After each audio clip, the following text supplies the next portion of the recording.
आज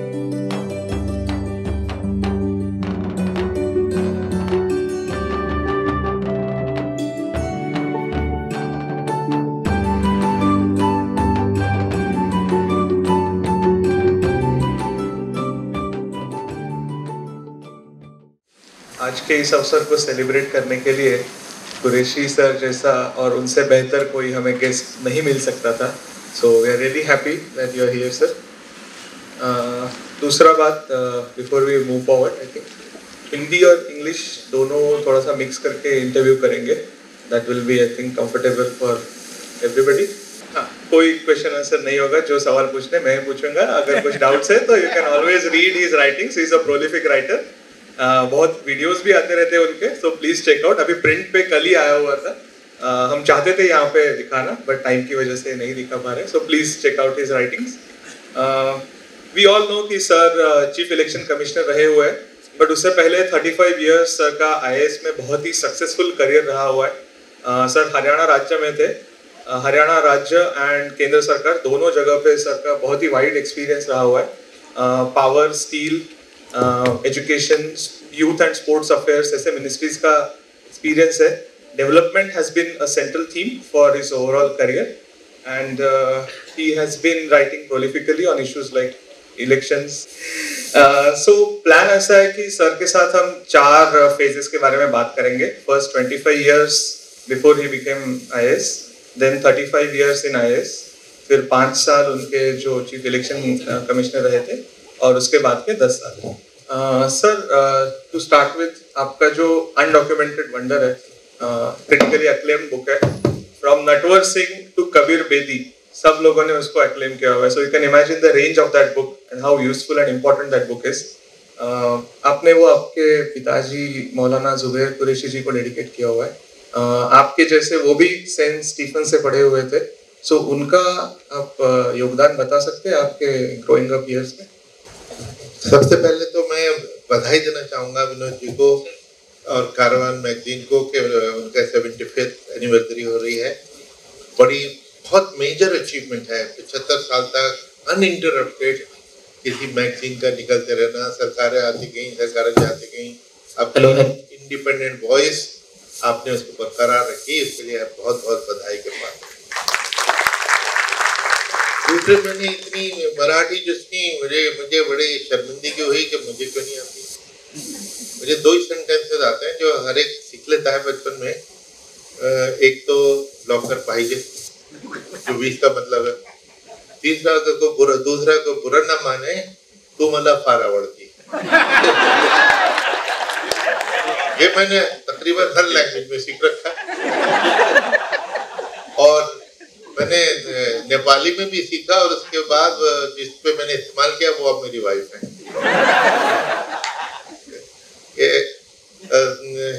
सकेत जी ने जो सवाल किया, बड़ा मुझे, जब इन्होंने कुछ सवाल पहले भेजे, मुझे हैरानी हुई. तो मेरी किताब जो अनडॉक्यूमेंटेड वंडर है, उसका डेडिकेशन मैंने अपने फादर को किया. नॉर्मली लोग अपनी वाइफ को डेडिकेट करते हैं क्योंकि घर में रहना है, खाना खाना है. तो ज्यादातर वो मैंने देखा है, वो एक फ्लैटरी में ही होता है कि मेरी बीवी के बिना किताब नहीं छपती, ये नहीं छपती. ऐसा कुछ नहीं. मेरे फादर एक बहुत बड़े रिलीजियस फैमिली के थे. हमारे 34 जनरेशन हमारे पास उनका पेडिग्री है, और एक से एक बड़ा इस्लामिक स्कॉलर और फिलोसोफर था. 30-50 किताबें जिन्होंने लिखी. और उस फैमिली से मेरे फादर सबसे पहले सेंट स्टीफेंस कॉलेज, जो मिशन कॉलेज कहलाता था, जब गए तो हमारे फैमिली का मुसलमानों ने सोशल बॉयकॉट किया कि देखो ये तो रिलीजन से दूर जा रहा है, ये तो mission college, Christian college join कर लिया. और लेकिन वो एक ब्रिज बन गए, एक ट्रेडिशनल इस्लाम. तो वो फाइनेंशियली कमजोर थे, सोशली बहुत हाई थे स्केल में हमारी फैमिली, लेकिन फाइनेंशियली कमजोर फैमिली हमारी पड़ी थी. और मैं 5वां बेटा था. आई एम ग्लैड कि मेरे फादर ने फैमिली प्लानिंग नहीं की, हालांकि मैंने अपनी किताब में ये प्रमोट किए फैमिली प्लानिंग. अगर उन्होंने की होती तो मैं आपके सामने नहीं होता. तो उन्होंने तालीम के ऊपर, एजुकेशन के ऊपर उनका बहुत जोर था. और उन्होंने एक स्कूल खोला था, ग्रामर स्कूल, इंग्लिश ग्रामर सिखाते थे वो। और जो बच्चे पुरानी दिल्ली के वॉल्ट के, क्योंकि एजुकेशनल बैकवर्डनेस बहुत पहले भी थी और अभी भी है, थोड़ी इम्प्रूव हो रही है लेकिन वो थी, तो वो जो भी बच्चा कि जी हम पढ़ना चाहते हैं ट्यूशन, दोनों का नहीं, एक ये था ग्रामर, और वो करोगे तो सब कुछ आ जाएगा। और उनका शर्त मुझे याद है कि जब वो बच्चों से या उनके पेरेंट्स से बात कर रहे होते थे कि 100 रुपये घंटा लूँगा ना, 100 रुपये घंटा 1960 में 1960 में, लेकिन वो ये नहीं कि 1 घंटा पढ़ा के 100 रुपये, 1 घंटे रोज 30 दिन पढ़ाने के 100 रुपये, और अगर 2 बच्चे आए तो 50-50, और 50 बच्चे आए तो 2-2 रुपये, उनको टोटल 100 रुपीज़। मकसद ये था कि ज़्यादा से ज़्यादा बच्चे उससे फ़ायदा उठाएं। तो नतीजे क्या होता था, पॉवर्टी तो थी उस इलाके में, तो हर बच्चा जो सीखना चाहता था वो अपने 2-4 और साथ लेके आता था ताकि उसकी कॉस्ट कम होती चली जाए। तो उनका, हम सबको कम से कम एमए हम सब हैं, तो बहन भाई हैं उसमें, तो ये इस वजह से, और उनके एक्सेलेंस कि जो करो अच्छा करो, तो उनका जो ये एक प्रेरणा थी, मैंने मुनासिब समझा कि, और मुझे इसके अलावा कुछ और चीज़ सूझी नहीं कि मैं उनको इस किताब के लिए एक्नॉलेज करूं। और मुझे खुशी है संकेत जी कि आपने उस पर उंगली रखी, ये आप पहले आदमी हैं जिसने इस चीज़ को नोटिस किया और मुझको अपने वालिद को, फादर को याद करने का मौका दिया। सर, आपका जो ग्रोइंग अप ईयर्स थे वो नेहरूवियन इंडिया के माने जाते हैं, socialism, secularism, temples of modernity, ये सब चल रहा था। आपको उस ज़माने में ग्रोइंग अप का कुछ लगता है, कैसा इम्पैक्ट हुआ आपके वर्ल्ड व्यू पे? जी हाँ, बिल्कुल हुआ। हम लोग पुराने दिल्ली वाले हैं और तकरीबन 500 साल के दिल्ली वाले हैं हम लोग, और जिस घर में हमारे अभी भी मेरे एक बहन एक भाई रहते हैं वो 200 साल पुराना है, जामा मस्जिद के पास एक मटिया महल जगह में। तो वहाँ हम जब पले बढ़े, कंपोजिट कल्चर था, हमारे पड़ोस में हिंदू फैमिलीज थी, उनके बच्चों के साथ हम खेलते कूदते पले बढ़े। लेकिन एक अजीब सी स्थिति शुरू हुई कि कुछ न कुछ साल 2 साल में कहीं पटाखा चल गया। उस ज़माने के बम तो हल्के से होते थे, आजकल तो डेडली हो गए। कहीं बम चल गया कि कहीं इंसिडेंट हो गया, कम्युनल था, तो 2-4 हिंदू फैमिली छोड़ के उस इलाके को जामा मस्जिद की दूसरी तरफ, चांदनी चौक की तरफ जहाँ दरीबा है उस तरफ चले जाते थे, या कहीं भी चले। तो जो ये इनका जाने से हमको बहुत तकलीफ होती थी, क्योंकि हम सारी दुकानदारी जैसे जैसे सामान खरीदते थे, वो हमारे गली के नुक्कड़ का बनिया, उसका बेटा हमारा दोस्त, वो इस तरह ये लोगों का जाना हमको बहुत दुखदायक था कि ये क्या हो रहा है कि हम लोग मिलके रह रहे हैं। और आहिस्ता आहिस्ता ये थोड़ी सी जो पोलराइजेशन बहुत पहले बहुत स्लो स्पीड से थी, अब ज़रा हाई इंटेंसिटी पे है, जो एक बहुत चिंता का विषय है। लेकिन जो हम मिलजुल के रहने का और वो उनके के साथ पलने बढ़ने का जो मौका मिला, उससे जो हमारा जो सिंक्रेटिक कल्चर है, कम्युनल एमिटी है, हार्मनी है, हमने वो देखी है, एक्सपीरियंस की है। और उसमें अगर उसको चोट लग रही होती है तो हमें उससे तकलीफ होती है। आपने यूपीएससी दिया, उस टाइम पे इंडियन फॉरेन सर्विस और इंडियन एडमिनिस्ट्रेटिव सर्विस दोनों का इक्वल क्रेज था। एक्चुअली फॉरेन सर्विस का क्रेज कहीं बार ऐसे बोला जाता है ज़्यादा था, प्री लिबरलाइजेशन इंडिया था, लोग बाहर जा नहीं सकते थे, बट आपने आईएएस चुना, इसके पीछे का आपका थॉट प्रोसेस क्या था? देखिए, हमारी फैमिली में मैंने जैसे बताया कि सब सिविल सर्विस का तो कोई बैकग्राउंड ही नहीं था। मेरे फादर टीचर थे, मेरे भाई लेक्चरर थे, मेरे 2 बहनें स्कूलों में पढ़ाती थीं, तो मैं खुद पढ़ाता था 2 साल कॉलेज में, तो एजुकेशन का माहौल था। लेकिन मैं स्कूल में मेरा अच्छा खासा परफॉर्मेंस था, मैं अच्छा खासा नालायक स्टूडेंट, लेकिन मार्क्स अच्छे आ ही जाते थे समहाउ। तो उसकी वजह से मेरे बड़े भाई जो सबसे ज़्यादा हमारे पढ़े लिखे थे, पीएचडी हो गए थे, कि ये लड़का ब्राइट है, इसको तो आईएफएस में जाना चाहिए। तो घर में आईएफएस पहली बार हमने सुना, आईएफएस होता क्या है। तो खैर उसके बाद जब मैं एंग्लो अरबिक स्कूल बड़ा एक ट्रेडिशनल वो स्कूल है, कारवां के 75 साल, हमारा स्कूल 1692 में बना था और उसका अंग्रेज प्रिंसिपल था। और ये आपकी तरह इंटरप्टेड जैसा ये चला, 1692 से वो स्कूल नॉन स्टॉप चल रहा है। इंडिया का शायद ओल्डेस्ट स्कूल जो कभी बंद नहीं हुआ, चलता चला रहा है, उसमें हम रहे हिस्टोरिक। वहाँ से उसके बाद हम सेंट स्टीफेंस कॉलेज में गए। सेंट स्टीफेंस कॉलेज में जाने का एक था, मैं कॉमर्स इकोनॉमिक्स में बड़े मेरे अच्छे मार्क्स आए, डिस्टिंक्शन आई। सब लोग कहते थे कि सीए कर लो, चार्टर्ड अकाउंटेंट करो, लेकिन सेंट स्टीफेंस में कॉमर्स नहीं था, वहाँ हिस्ट्री ऑनर्स। अब हिस्ट्री हमने पढ़ी नहीं तो, लेकिन हिस्ट्री ऑनर्स के पीछे लॉजिक थी कि सेंट स्टीफेंस की हिस्ट्री ऑनर्स की क्लास आईएएस की नर्सरी समझी जाती थी। तकरीबन हर लड़का उसमें, लड़कों का स्कूल था उस ज़माने में, कॉलेज था, बाद में लड़कियां आई, तो तकरीबन 80% 90% आईएएस और आईएफएस में आए। तो जो वहाँ का माहौल था, सारे आईएएस की तैयारी कर रहे थे, तो उस माहौल में, अच्छे माहौल में होना, अच्छी कंपनी में होना इसलिए बहुत ज़रूरी है। तो वो कंपनी आपको अपलिफ्ट करती है।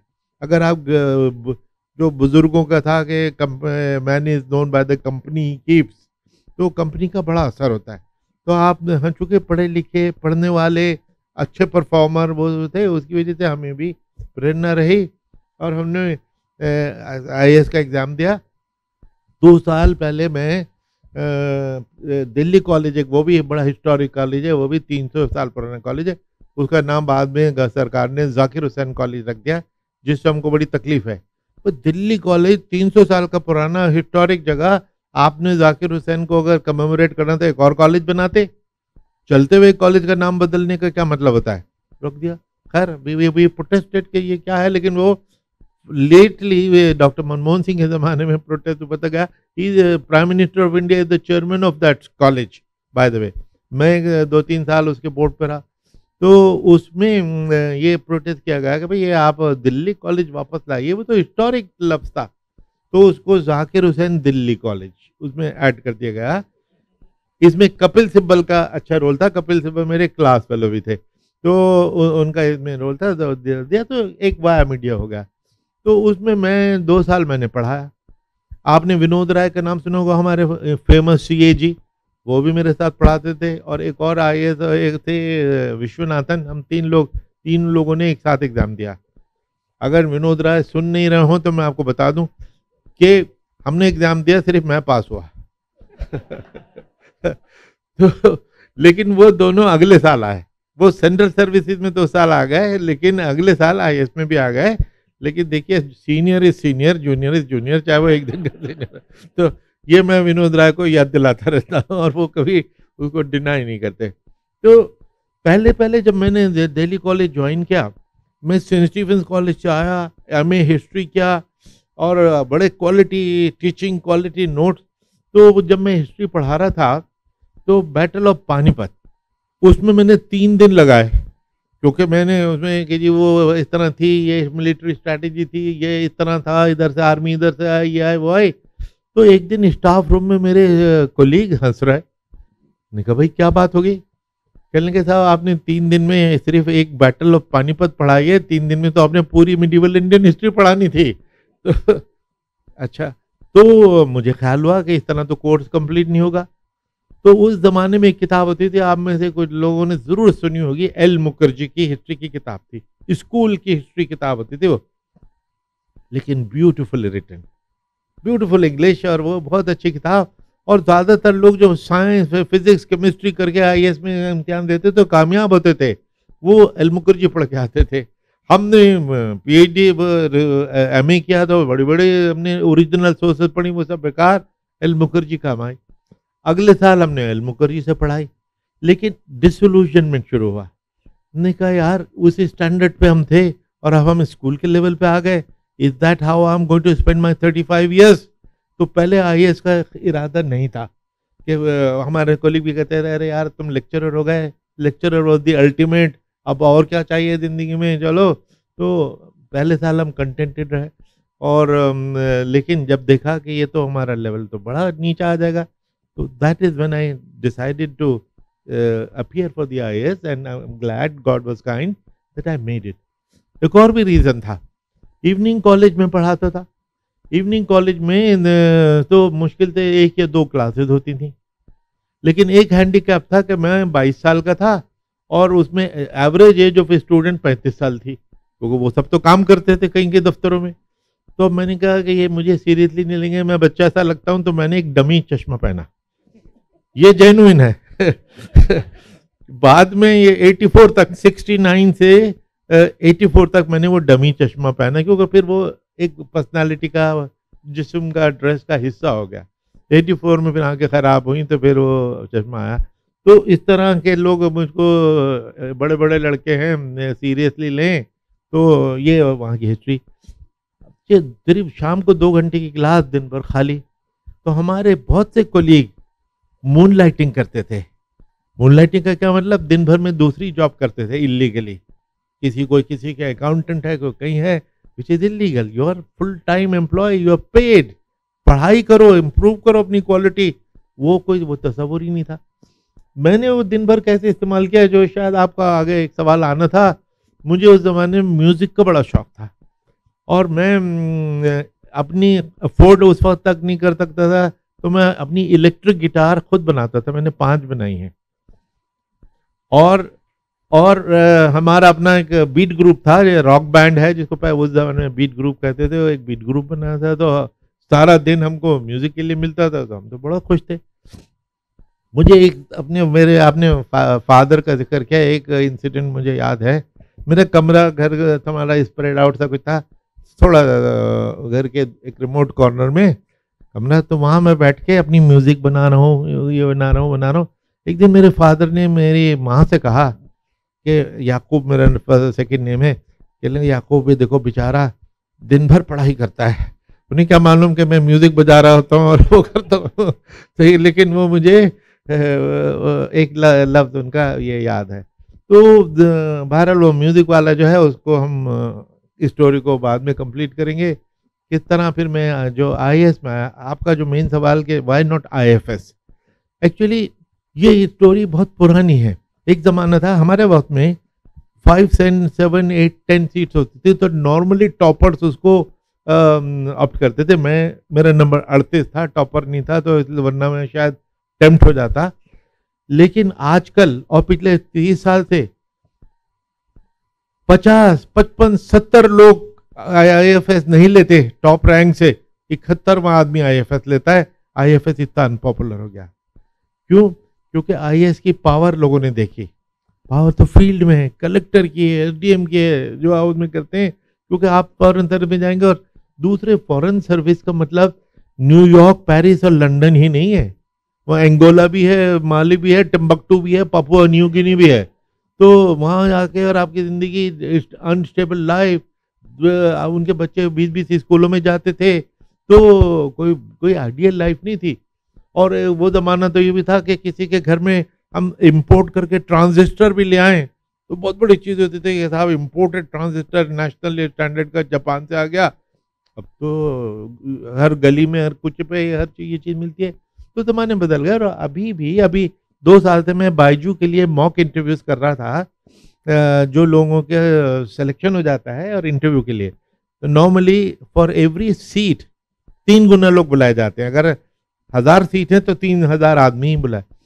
जो हम करते थे तो उसमें ये कि जिसको देखो IAS, IFS, हम पूछते थे भाई तुमने IFS क्यों नहीं, तो इसी किस्म के जवाब मिलते थे। ज़्यादातर तो ये कि जी मेरे पारिवारिक कंडीशन, ये वो, लगता था कि झूठ बोल रहे हैं, लेकिन कुछ तो कहना है उन्होंने, तो कोई बहुत ज़्यादा लॉजिकल तो नहीं लगता था। लेकिन ज़्यादातर यही पाया गया कि जो IAS में करने की शक्ति है, पावर है, वो यूनिक है। और आज भी मुझको दोबारा से मौका मिले, रीबर्थ हो, तो मैं IAS के लिए ऑप्ट करूंगा। क्यों? IAS की यूनिकनेस है कि आप की जॉब हर 5 साल में बदलती रहती है। You are always learning. आज आप एग्रीकल्चर में, कल हेल्थ में है, तीसरे साल IT में है, किसी दिन इंडस्ट्री में है, किसी में कुछ है। नतीजा ये कि अगर मैं 35 साल एक ही डिपार्टमेंट में रहूं तो मुझ पे जंग लग जाएगा, रस्ट हो जाएगा। वही चीज़ पढ़ते पढ़ते, बोलते बोलते आदमी जो लर्न करना। अब मैं सपोज एग्रीकल्चर का मुझे कुछ नहीं पता, मैं डायरेक्टर एग्रीकल्चर लग गया, अगर मैं नॉलेजेबल नहीं हूं तो मेरा दफ्तर मुझे इज्जत तो नहीं करेगा कि जी ये तो अनपढ़ आदमी, इसको तो कुछ पता नहीं, इसको वीट और ग्रास में कोई फर्क नहीं है, ये क्या हमारा डायरेक्टर होगा। तो चैलेंज ये होता है कि you have to learn very fast. और इसके एक ये भी था कि जब मैं डायरेक्टर जनरल ऑफ नैको लगा, नेशनल एड्स कंट्रोल ऑर्गेनाइजेशन, तो मैं जब पहले ही दिन अफसरों से बात कर रहा था तो मैंने कहा कि ये इतनी अर्जेंट इशू है कि मैं अपने आप को सिर्फ 2 दिन देता हूं प्रोबेशन के, 2 दिन मुझे माफ करना मेरी इग्नोरेंस को, तीसरे दिन मुझे पकड़ लेना, मुझे इतनी तेजी से इसको इशू को पकड़ना है। और उसकी वजह ये थी, कॉन्फिडेंस में ये भी था कि मैं उससे पहले जॉइंट सेक्रेटरी यूथ अफेयर था। नैको बनने से पहले यूथ अफेयर्स मिनिस्ट्री ने यूनिवर्सिटीज के जरिए एक प्रोग्राम शुरू किया था, यूनिवर्सिटी स्टॉक एड्स, यूटीए। वो जमाना था 91-92 का कि एड्स की कोई के बारे में किसी को कुछ पता ही नहीं था, कोई इसकी बात करने को तैयार नहीं होता था। ऐसी सूरत में स्टूडेंट्स कहीं हमने कंपटीशन कराया, उन्होंने पोस्टर बनाए, उन्होंने स्लोगन बनाए, उन्होंने ये नाम रखा, उन्होंने उसका लोगो बनाया कि यूनिवर्सिटी स्टॉक एड्स, यूनिवर्सिटी की बात करेंगे। बात करना ही बहुत बड़ी अचीवमेंट थी। तो उस एड्स के बारे में जानकारी तो मुझे थोड़ी बहुत वहाँ हो गई थी। यहाँ जब आए, जब नैको बना, उन्होंने हमारे पोस्टर्स बोरो किए और खुद बड़ी बन गए, बाद में हमको ग्रांट देने लग गए, लेकिन ओरिजिनल हमने ये किया।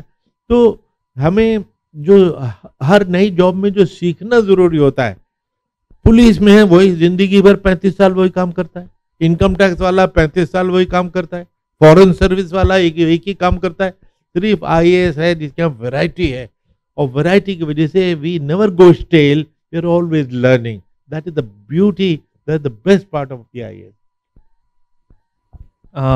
Can you explain more about that UTA program? Because I think it was implemented in 300 universities. Yes, correct. So about 270 universities at that time, if remember rightly. तो उसमें यही हुआ था कि ये बेसिकली जानकारी होनी चाहिए, तो बच्चों में डिस्कशन कराओ। तो वो उसके लिए अगर बच्चों को भाषण दो तो दे आर एलर्जिक टू भाषण। इन्होंने भी, विनोद जी आपने भी बड़ा अच्छा है कि मेरा अगर भाषण होता तो बोरिंग होता, कन्वर्सेशन है तो थोड़ा सा इंटरेस्टिंग है। तो ये this is a nice technique of communication, is very unique कि आप सेलिब्रेट कर रहे हैं through this kind of thing. तो उसमें हमने बजाय भाषण के कि हम उनको दें कि एड्स ऐसी है वैसी है, ऐसे लगती है, स्टिग्मा क्या है, हमने बच्चों को ही कहा कि रिसर्च करो, निकाल के लाओ। तो उन्होंने हमने डिबेट की, डिस्कशन की, और हमने जो उनका कंपटीशन किया है सॉफ्टवेयर डेवलपमेंट, यानी पोस्टर बनाना है, पोस्टर कंपटीशन, लोगो कंपटीशन, जिंगल, स्लोगन, वो ऐसे 31,000 के करीब उनके कंट्रीब्यूशन आए। तो हमें सिखाने की जरूरत नहीं, वो अपने आप को खुद सिखा रहे थे बच्चे। और पीयर ग्रुप जो एक दूसरे को सिखाता है उसकी कोई तो इफेक्टिव नहीं।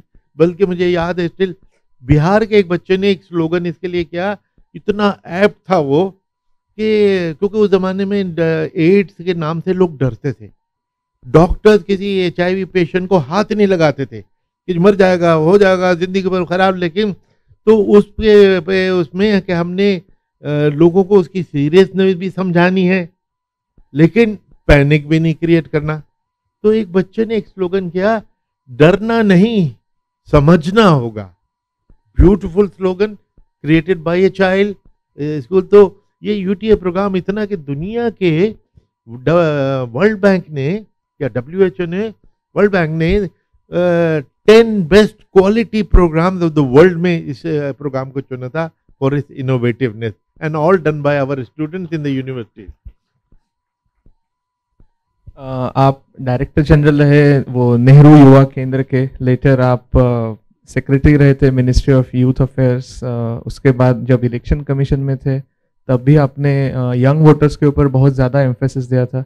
ये नैको का भी काम वैसा हो गया। So why are you focusing so much on youth? ये again good, very interesting question. देखिए, ये जो मैंने अभी बताया ना कि IAS की खूबी हमारी मोबिलिटी, तो होता क्या है, एक जगह से हम सेंसिटाइज होते हैं और दूसरी जगह जाके उसको हम एनरिच करते हैं। जैसे बी एक जगह से उसने चूसा, दूसरे फूल पे जाके वो क्या, तो ये हमारी कैरेक्टर है। तो मैं इससे पहले ये बताना भूल गया कि मैं सोशल वेलफेयर मिनिस्ट्री में था। उस जमाने में मार्गरेट एल्वा और राजीव गांधी ने एक नया department of women and child development बनाया। तो उसमें मैंने डायरेक्टर चाइल्ड डेवलपमेंट में बना। उस department women and child development, तो मुझे जेंडर सेंसिटाइजेशन पहली बार हुआ कि और लड़के लड़कों में, औरतों में बराबरी का होना। मुझे याद है कि मेरी वाइफ उस ज़माने में, मेरी जो पहली वाइफ 28 साल शादी रही, उसके बाद हमारी डिवोर्स हो गई थी। वो मुझसे तक गई थी मैडम। तो एक दफ़ा वो खुद अपना काम खुद करती थी, सर्वेंट नहीं रखना चाहना। हालांकि IAS ऑफिसर, हमारी तनख्वाहें बड़ी पुअर होती थी, ऑलमोस्ट पॉवर्टी में हम रहते थे उस ज़माने में। 6 पे कमीशन के बाद से हमारी हालत इम्प्रूव हुई। तो अपना खाना पकाना ये वो। तो एक दिन उन्होंने कहा कि ये मैंने कपड़े धोए कि ये छत पे फैलाने, मेरी तबीयत ठीक नहीं, तुम जाके फैलाओ। तो मैं जब छत पे गया तो बड़ा झेप के एम्बैरेस्ड, कोई देख तो नहीं रहा, कोई देख तो नहीं रहा, जल्दी जल्दी फैला के मैं नीचे भागा। दूसरे दिन फिर गया, अब मुझ में कॉन्फिडेंस आ गया। तीसरे दिन जब मैं गया तो अब मैं देख रहा था कोई देख रहा है कि नहीं देख रहा, कि कितना अच्छा काम कर रहा हूँ, कितना अच्छा आदमी है, अपनी बीवी की मदद कर रहा है, घर का काम कर रहा है। देखिए एटीट्यूड चेंज, एक्टिविटी वही है, it's a question of attitude. तो वो एटीट्यूड जो चेंज हुआ, तो ये जेंडर सेंसिटाइजेशन जो मुझे हुआ, मेरा PhD जेंडर स्टडीज में, इसको मैं हर जगह लेके गया। मैं स्टील मिनिस्ट्री में था, मैंने यहाँ बॉम्बे में वो पीनाज मसानी का नाम आपने सुना होगा। पीनाज मसानी बड़ी अच्छी गजल सिंगर, निदा फाजली फिल्म के लिरिसिस्ट, उनसे हमने एक नज़म लिखवाई बेटी, और पीनाज मसानी ने उसको गाया, बहुत अच्छी हमने रिकॉर्ड की। मैंने पीनाज मसानी का कॉन्सर्ट 11 कंट्रीज के 11 स्टील प्लांट्स में, क्योंकि मेरे अंडर में स्टील प्लांट्स ही थे, तो मैंने अपनी उस जुरिडिक्शन में जेंडर सेंसिटाइजेशन की एक्टिविटी की, क्योंकि जो मैं पीछे से कहीं से लेके आया था। इसी तरह मैं जब यूथ में गया तो मैं 5 साल यूथ अफेयर्स में जॉइंट सेक्रेटरी रहा, वो मेरा सबसे ज़्यादा एक्सपोजर था। उसी में पैरेलली मुझे एडिशनल चार्ज दिया गया डायरेक्टर जनरल ऑफ नेहरू युवा केंद्र संगठन। 3 लाख यूथ क्लब्स थे हमारे अंडर में, और उस जमाने में वो पंजाब की ट्रबल, कश्मीर की ट्रबल, ये वो दुनिया हर किस्म की एक्टिविटी बंद हो गई। लेकिन अगर कोई एक्टिविटी चलती रहती थी तो यूथ क्लब की, क्योंकि चाहे वो लद्दाख में हो, कश्मीर में हो, मणिपुर में हो, नागालैंड में हो, तो बाहर से कट ऑफ है, लेकिन गाँव में तो लोग काम कर ही रहे हैं, तो वहाँ पे ये चलता था। तो it was a very interesting thing. 4 साल मैं उसका DG रहा, बड़ा इंटरेस्टिंग एक्सपीरियंस। अब एनी सब्जेक्ट अंडर द सन हम यूथ क्लब के जरिए करा सकते थे। यूथ में एनर्जी, शिक्षा का और उनको में डिज़ायर, और हमारे बहुत सारे जो मैसेजेस थे उसके वो टारगेट ऑडियंस। सपोज हम फैमिली प्लानिंग की बात कर रहे हैं, तो नौजवानों से तो बात करेंगे कि भाई शादी लेट करना, बच्चा ज़रा लेट करना, एक हो जाए तो दूसरे में देरी करना। हमारी टारगेट ऑडियंस बच्चे, यंग पीपल। और ये मैसेज अगर वो यंग पीपल अपने आप को दें, यूथ क्लब इसको संभाले, तो कितनी इफेक्टिवनेस होती है। तो हमारा फायदा यह था कि यूथ से जब हम डील कर रहे थे, we use them as communicators and they were themselves the target audience. तो this was one of the finest program and I am proud कि मैं उसमें रहा। उसी यूथ उसमें मैंने एक इंस्टीट्यूट बनाया, नेशनल इंस्टीट्यूट, क्योंकि मैं जब गया तो मैंने देखा कि 70% देश के लोग आज भी 35 साल के नीचे हैं। We are a youth country, youthful country, young country, लेकिन पॉलिटिकली इंपॉर्टेंस कोई नहीं देता था। एक नेता राजीव गांधी ने दी, फिर VP सिंह ने दी, और अब मोदी जी देते हैं। 3 बाकी उनकी कोई परवाह नहीं करता। तो मैं जब गया तो मैंने जाते ही मैंने अपने कोलीग थे डॉक्टर भगवान प्रकाश, बड़े वो इतने अच्छे थे, वो UTA प्रोग्राम उन्होंने बनाया था। और अगेन एक इंटरेस्टिंग केस स्टडी, आप लोग मैनेजमेंट के भी हैं, कि NSS नेशनल सर्विस स्कीम, आप में से कितने हैं NSS में रहे हैं, है ना, बहुत सारे। तो NSS का मैं हेड था। तो NSS के प्रोग्राम एडवाइजर एक प्रोफेसर होते थे, प्रोफेसर राजू उनका नाम था। तो इतना अच्छा प्रोग्राम, जब हमसे बात करें तो वो कुछ जवाब ही न दे पाए। एक दिन मैंने अर्जेंटली फ़ोन किया कि प्रोफेसर राजू, मुझे बड़ा जल्दी इसको पे कुछ है, तुम ज़रा आओ मेरे पास ये फाइल लेके। तो उन्हें मालूम था कि कोई सवाल जवाब होंगे तो मैं फंस जाऊंगा। तो वो अपने deputy programme adviser doctor Bhagwan प्रकाश को लेके आ गए। बेचारे गांधीयन आदमी, खद्दर पहनते थे, प्रोफेसर ऑफ अंग्रेजी रहे थे उड़ीसा के। तो अब जब मैं इनसे सवाल करूँ उधर देखें तो भगवान प्रकाश जी जवाब दें, तो मेरे लिए डिस्कवरी हो गई। मैंने कहा ये है सोर्स ऑफ इन्फॉर्मेशन, तो मैं क्यों ना डायरेक्टली इनसे डील करूं। तो मैंने उनको प्रोग्राम एडवाइजर बना दिया, और उसके बाद जहां जहां मैं गया, नैको में, इलेक्शन कमीशन, हर जगह मैं उनको लेके गया। इतना अच्छे आदमी वो और इतने काबिल होते, मैं उनको रिस्पेक्ट करता हूँ। वो मैं उनका बॉस टेक्निकली हूँ, लेकिन वो मेरे गुरु और फिलोसोफर हैं। मैंने पब्लिकली हमेशा एक्नॉलेज किया है। अनडॉक्यूमेंटेड वंडर की भी वो गोस्ट राइटर उनको मान के चलिए, उन्होंने इंस्पायर किया, उन्होंने कोर इसके लिए लिखी, जिसको फिर मैंने 20-20 बार चेंज किया। तो इस तरह ये यूथ अफेयर्स में जो मैंने देखा। तो अब जब मैं इलेक्शन कमीशन में गया, जेंडर सेंसिटाइजेशन भी मैं लेके आया, यूथ सेंसिटाइजेशन में यूथ अफेयर से लेके आया। तो मैंने दो चीजें देखी इलेक्शन कमीशन में। एक तो missing women, gender ratio India की वैसी खराब है जो अपनी जगह सैड स्टोरी है। As you know, gender ratio क्या मतलब होता है? 1000 मर्द अगर हैं तो औरतें कितनी हैं? 1000 होनी चाहिए। 940 हैं, जो 120 साल की हाईएस्ट है, वरना 920 930 होती थी। बीच सैड। लेकिन इलेक्टोरल रोल में औरतें 700 थी, 750 थी, 800 थी। तो ये मिलियंस ऑफ वुमेन वो मिसिंग। मैं जेंडर सेंसिटाइज आया, पीएचडी करके आया, मैंने कहा ये what the hell is happening, let us find these women. कौन क्यों नहीं है? फिर हमने डंडा चला के अपने सारे कलेक्टर पूरे इंडिया में कि ये इन औरतों को ढूंढो। अगर 940 जेंडर रेशियो है तो इलेक्टोरल रोल की जेंडर रेशियो भी 940 ही होनी चाहिए। क्या अब 930 935 हो चुकी है? लग गए हम पीछे। तो इसको अगर किसी को इशू को फ्लैग करो। इसी तरह यूथ वाज वेरी इंडिफरेंट, परवाही नहीं करता था, वोट ही नहीं देता था।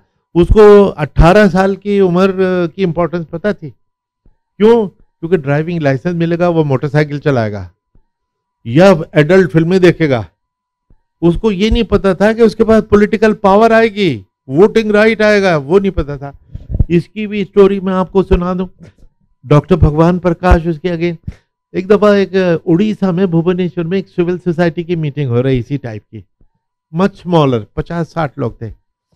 तो एक साहब ने हाथ खड़े करके कहा 18 year is very special age which must be celebrated. मैंने कहा it's a very great statement, let us think of a celebration. मैंने डॉक्टर भगवान प्रकाश, जो मेरे बिल्कुल आइडियाज की मशीन थे, मैंने कहा डॉक्टर साहब एक हफ्ते में आप प्रोग्राम बना के लाइए। तो नेशनल वोटर्स डे, अगर आपने नाम सुना है, नेशनल वोटर्स डे कौन सी तारीख को होता है? एनीवन? 25 जनवरी। तो वो कि जी हम 8 न्यू वोटर्स को सेलिब्रेट करेंगे। तो उन्होंने नेशनल वोटर, पहले कुछ नाम न्यू वोटर्स डे, ये डे वो डे कुछ बनाया, फिर हमने नेशनल वोटर्स डे उसको हमने कहा बनाएंगे। और क्या करेंगे? Eligibility date for a new voter जो 18 का होता है, आपको मालूम है क्या डेट है वो? 1 जनवरी। आई एम अफ्रेड के हमारा वोटर एजुकेशन प्रोग्राम ज्यादा सक्सेसफुल नहीं हुआ, किसी ने नहीं हाथ उठाया। तो 1 जनवरी को अगर आप एलिजिबल हो गए, 18 के हो गए, तो आपको वोटर कार्ड मिल जाएगा।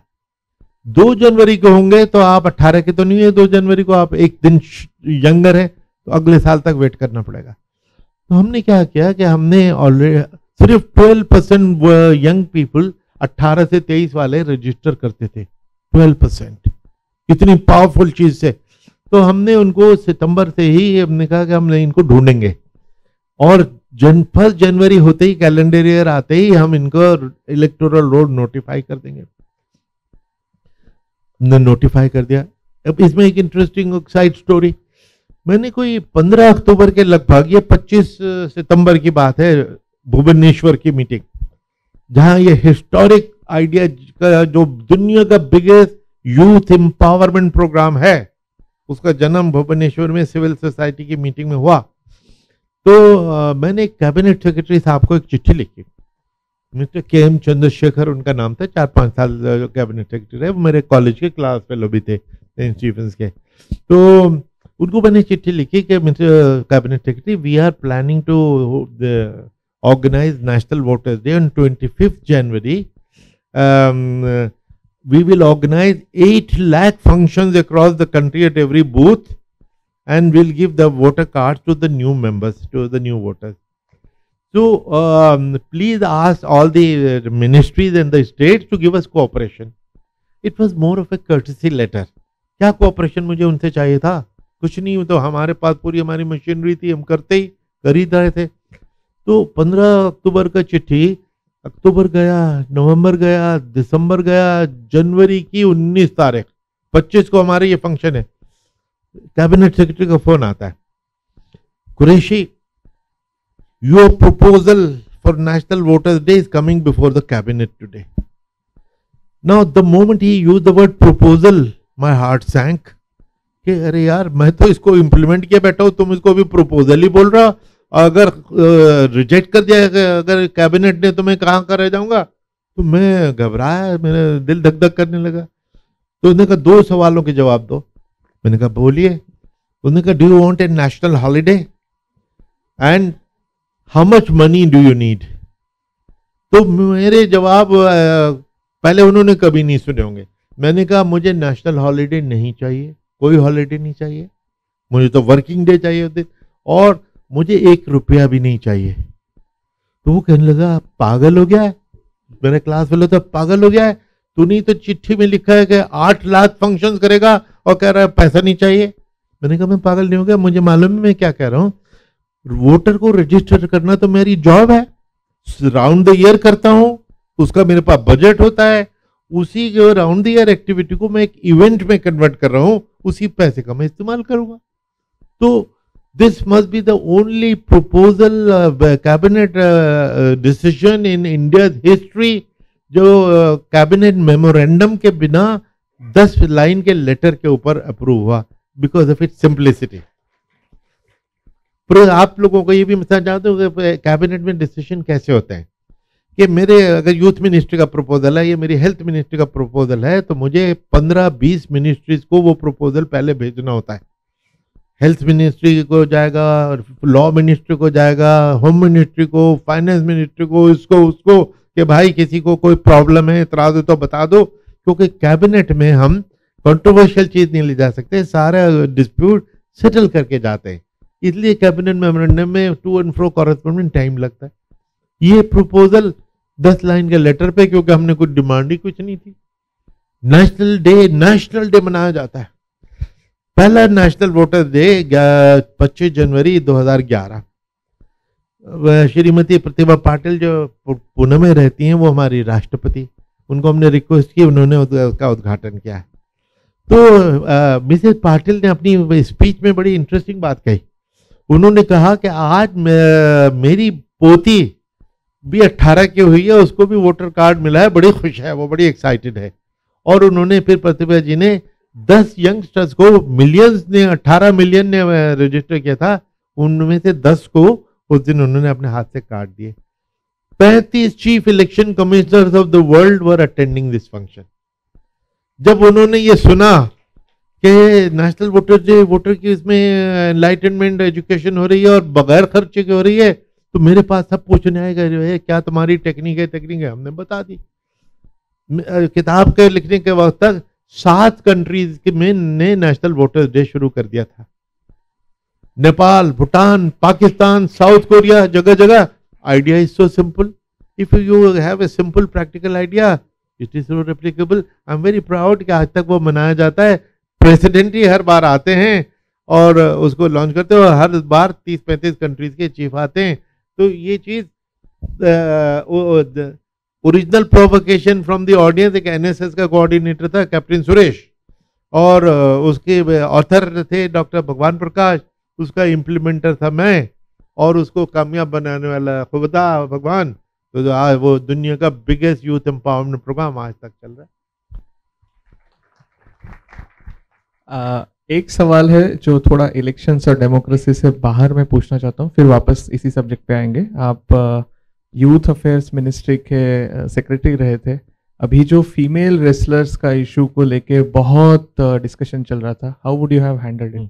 ये अगर आप सवाल अभी याद रखें, मैं एक बात बताने लगा था, फिर मैं भूल गया था. मैं 76 साल का हूँ तो भूल जाता हूँ, तो बीच बीच में याद दिलाना पड़ता है।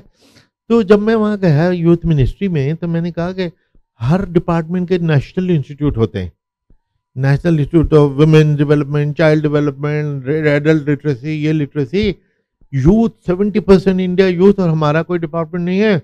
तो मेरे वो डॉक्टर भगवान प्रकाश ने कहा कि साहब 10 साल से हम प्लानिंग कमीशन को ये भेजते रहे, वो हर बार रिजेक्ट कर देते हैं। तो मैं हार मानने को तैयार नहीं होता, मेरा मिजाज नहीं है, मैंने कहा कुछ तो करना है। तो अप्रैल में मैं गया था, 20 अगस्त को या 21 अगस्त है, राजीव गांधी का बर्थ एनिवर्सरी, सद्भावना दिवस मनाई जाती है। तो सेकेंड उनकी एनिवर्सरी थी, उनकी डेथ के बाद सेकेंड, तो वो बहुत फैन फेयर थे, प्राइम मिनिस्टर होते थे, मेजर फंक्शन, लाइव टेलीकास्ट। तो प्राइम मिनिस्टर नरसिम्हा राव की स्पीच लिखने के लिए मैं जॉइंट सेक्रेटरी था, मेरे पास आई। तो मैंने कहा कि ये बड़ा अच्छा मौका है, मैं प्राइम मिनिस्टर की स्पीच में डाल दूं कि हम national institute of youth development बनाएंगे राजीव गांधी के नाम से। तो इसको ना करने की किसी की हिम्मत नहीं होगी। तो मैं गया, मेरी स्टेट मिनिस्टर थी श्रीमती मिस सुकुमारी ममता बनर्जी, और मेरे सीनियर मिनिस्टर थे मिस्टर अर्जुन सिंह। मैं ममता जी के पास गया कि मैडम ये प्लान है मेरा कि पीएम की स्पीच में लिख दूंगा, तो फिर कोई इनकार नहीं कर पाएगा। तो उन्होंने कहा बहुत अच्छा आइडिया, बहुत अच्छा, वेरी गुड, करो। फिर मैंने कहा मैडम एक कैच है इसमें। लेकिन क्या? मैंने कहा मैडम ये स्कीम अप्रूव्ड नहीं है, बल्कि अप्रूव्ड ही नहीं है, 10 साल से रिजेक्ट हो रही है बार बार।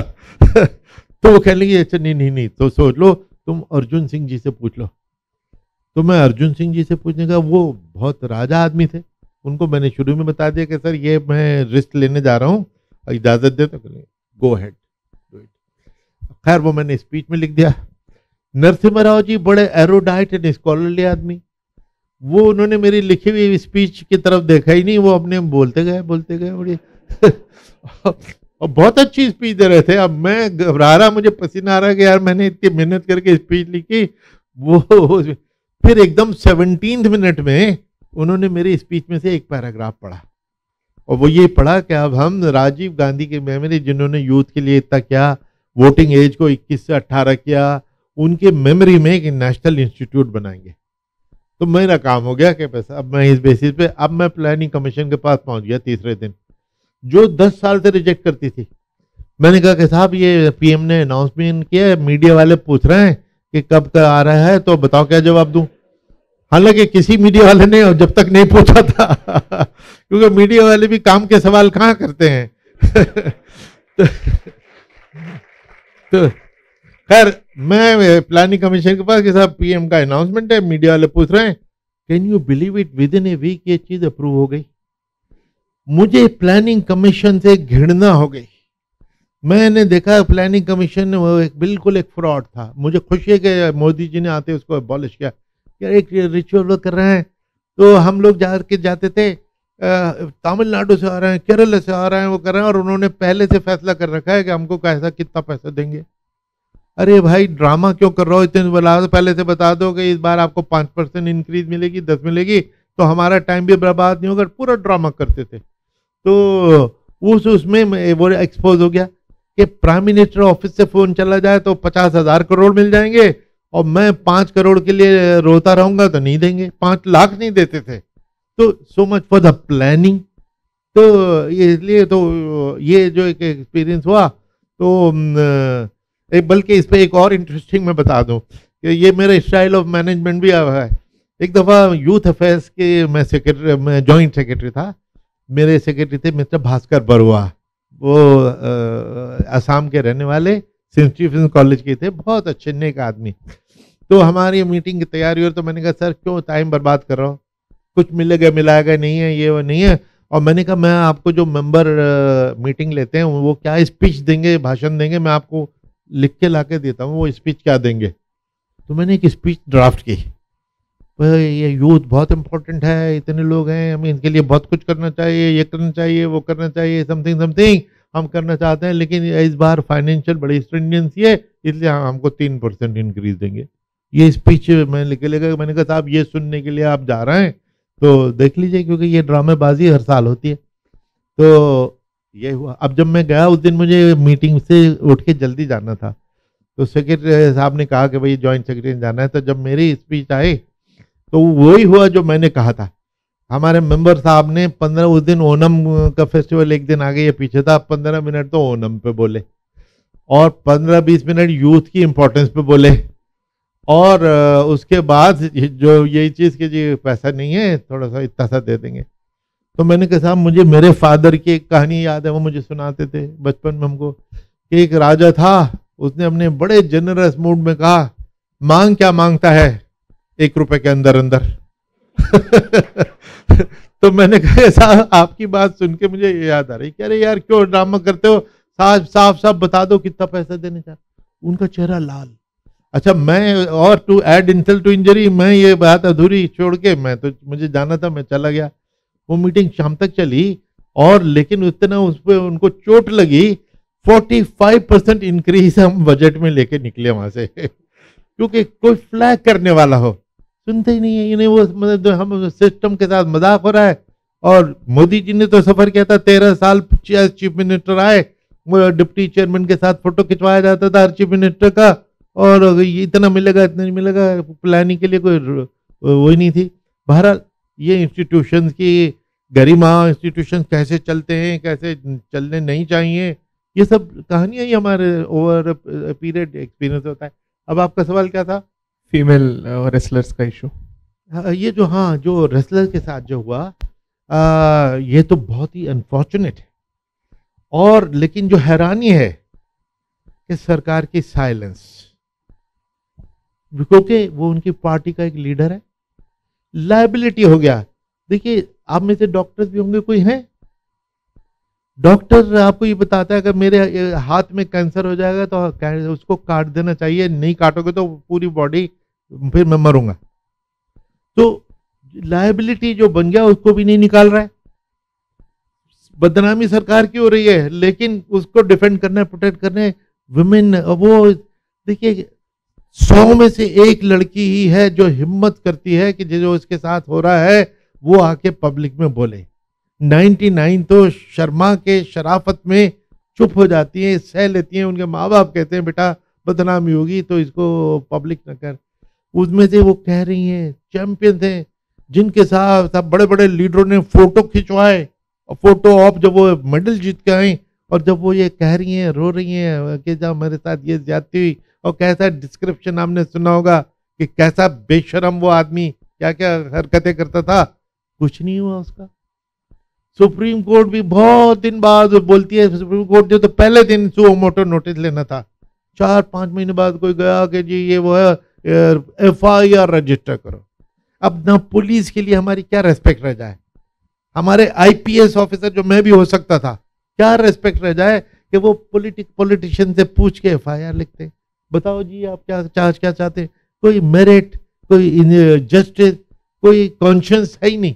वो पूछ के FIR नहीं लिखी जा रही है 4-4 महीने तक। अब FIR लिखी गई जो कि सुप्रीम कोर्ट ने डंडा लगाया, हालांकि लेट लगाया। अब उसमें रोज अखबार में आता है कि जी वो सारे एलिगेशन शायद प्रूव होने जा रहे हैं। अरे इतनी देर क्यों, पहले दिन ही सरकार को उसको निकाल के फेंकना चाहिए था। तो ये जो हैरेसमेंट हो रही है ये बहुत, मुझे सुप्रीम कोर्ट ने फुटबॉल का नया कॉन्स्टिट्यूशन बनाने के लिए और एडमिनिस्ट्रेटर लगाया, हॉकी का मुझे एडमिनिस्ट्रेटर और वो लगाया कॉन्स्टिट्यूशन वो हमने बनाया।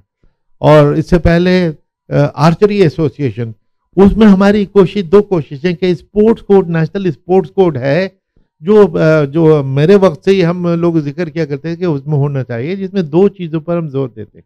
एक तो लाइफ लॉन्ग, आर्चरी एसोसिएशन के प्रेसिडेंट 47 साल तक प्रेसिडेंट थे, 47 ईयर्स। तो देखिए चिपक जाते हैं कि भाई एक तो टेन्योर फिक्स होना चाहिए, कुछ लिमिट करो। 12 साल कर दिया गया है स्पोर्ट्स कोड में। दूसरा ये था कि औरतों को 1/3 तो रिप्रेजेंटेशन दो। तो उसमें हमने कॉन्स्टिट्यूशन में कि कम से कम 1/3 उसमें औरतें होनी चाहिए, और 1/3 उसमें एथलीट होने चाहिए।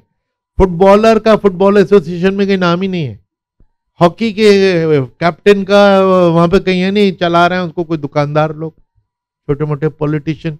What is this? तो हमने ये जो नया कॉन्स्टिट्यूशन सुप्रीम कोर्ट के पास पेंडिंग है, वो फुटबॉल का और हॉकी के दोनों। जिस दिन फैसला होगा उन्होंने मोहर लगा दी। लेकिन एक चीज देख के मुझे तकलीफ हुई। हम औरतों के लिए लड़ रहे हैं, औरतों के लिए लड़े कि अगर औरतें होंगी तो औरतों के साथ इंसाफ होगा। हमारी पीटी उषा ने उन लड़कियों के लिए कुछ नहीं बोला, बल्कि उल्टा उनको शर्मिंदा कर दिया कि तुम इंडिया को बदनाम कर रही हो। तो अगर वाकई औरतों को लाने से इस टाइप का रिस्पांस मिलेगा तो something is surely wrong. I feel pained and I am so sorry, I am naming them, but publicly why not? Let her see this, let the country see this.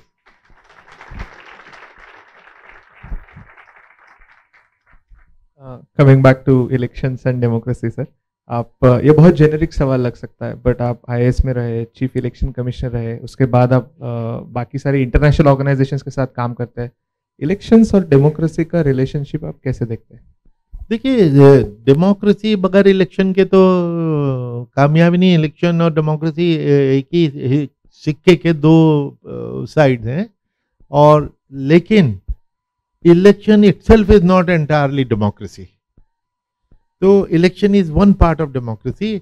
और बल्कि जब मैं ये किताब लिख रहा था, an undocumented wonder, the making of the great Indian election, उस वक्त मुझे एक इकोनॉमिस्ट का एक इंटेलिजेंस यूनिट है, रिसर्च यूनिट, जो 2006 से वो एक ग्लोबल इंडेक्स ऑफ डेमोक्रेसी छापते हैं। उसमें उन्होंने इंडिया को फ्लॉड डेमोक्रेसी बताया। बहुत गुस्सा आया, या हम तो अनडॉक्यूमेंटेड वंडर बोल रहे हैं, वो हमको फ्लॉड कह रहा है। जरूर जो हमारा एक नेचुरल रिएक्शन होता है ना, कि जरूर it must be a western conspiracy India के खिलाफ, इंडिया को नीचे दिखाने के लिए। तो हमें भी बहुत गुस्सा आया। फिर हमने कहा जरा देखे तो सही कि ये क्यों कह रहे हैं। तो 206 कंट्रीज में वो कह रहे हैं, इंडिया के लिए तो कोई स्पेसिफिकली उन्होंने बना ही नहीं। और 70 पैरामीटर्स उसमें वो देखते हैं। फिर जब हमने उसको गौर से देखा तो हमने कहा बात तो ठीक कह रहे हैं। क्या कह रहे हैं वो? कि साहब वुमेन की पार्टिसिपेशन सिर्फ 9% थी, 50% औरतें हैं, 50% एमपी क्यों नहीं है वो वुमेन एमपी, 9% क्यों है? उसकी वजह से हमारी डेमोक्रेसी की स्टैंडर्ड पोर हुआ कि नहीं हुआ, तो फ्लॉड हुई कि नहीं हुई? मान लिया। 300 million people are illiterate even today. 300 million people, 30 crore, जो दुनिया की 60-70 कंट्रीज से ज्यादा एक सिर्फ इसमें अनपढ़ हैं। 70 साल बाद, 75 साल बाद कॉन्स्टिट्यूशन ने क्या कहा था कि 10 साल के अंदर अंदर एलिमेंट्री एजुकेशन पूरे इंडिया में इंट्रोड्यूस हो जाने चाहिए। 70 साल हो गए। तो इस वजह से हम फ्लॉड डेमोक्रेसी हुए। तो किसको ब्लेम करें? Criminals in politics. 2004 के इलेक्शन में 124 लोगों के खिलाफ क्रिमिनल केसेस थे, according to their own affidavit which they file because of a supreme court order. कि आप अपना जब नॉमिनेशन भरते हैं तो जनता को पता होना चाहिए कि कैंडिडेट को जिसको वोट देने जाना वो है क्या, कितने केसेस हैं और उसकी फाइनेंशियल हाल सिचुएशन कैसी है। तो सुप्रीम कोर्ट ने कंपलसरी किया, लोगों की, जनता के डिमांड पे PUCL एंड कॉमन कॉज वगैरह गए थे। तो उसके उसमें उन्होंने कहा कि 124 लोगों के खिलाफ क्रिमिनल केसेस, कई के खिलाफ मल्टीपल केसेस और serious heinous offences, rape, dacoity, murder, kidnapping, corruption, इस टाइप के केसेस। 2009 में ये 163 हो गए, 2014 में ये 183 हो गए, 183 हो गए, लेटेस्ट इलेक्शन में 233 हो गए। क्रिमिनलाइजेशन बढ़ती जा रही है। पूरी दुनिया में हमसे ये सवाल करते हैं कि साहब ये आपकी डेमोक्रेसी है, तो हमारा सर शर्म से झुक जाता है। Are we not a flawed democracy?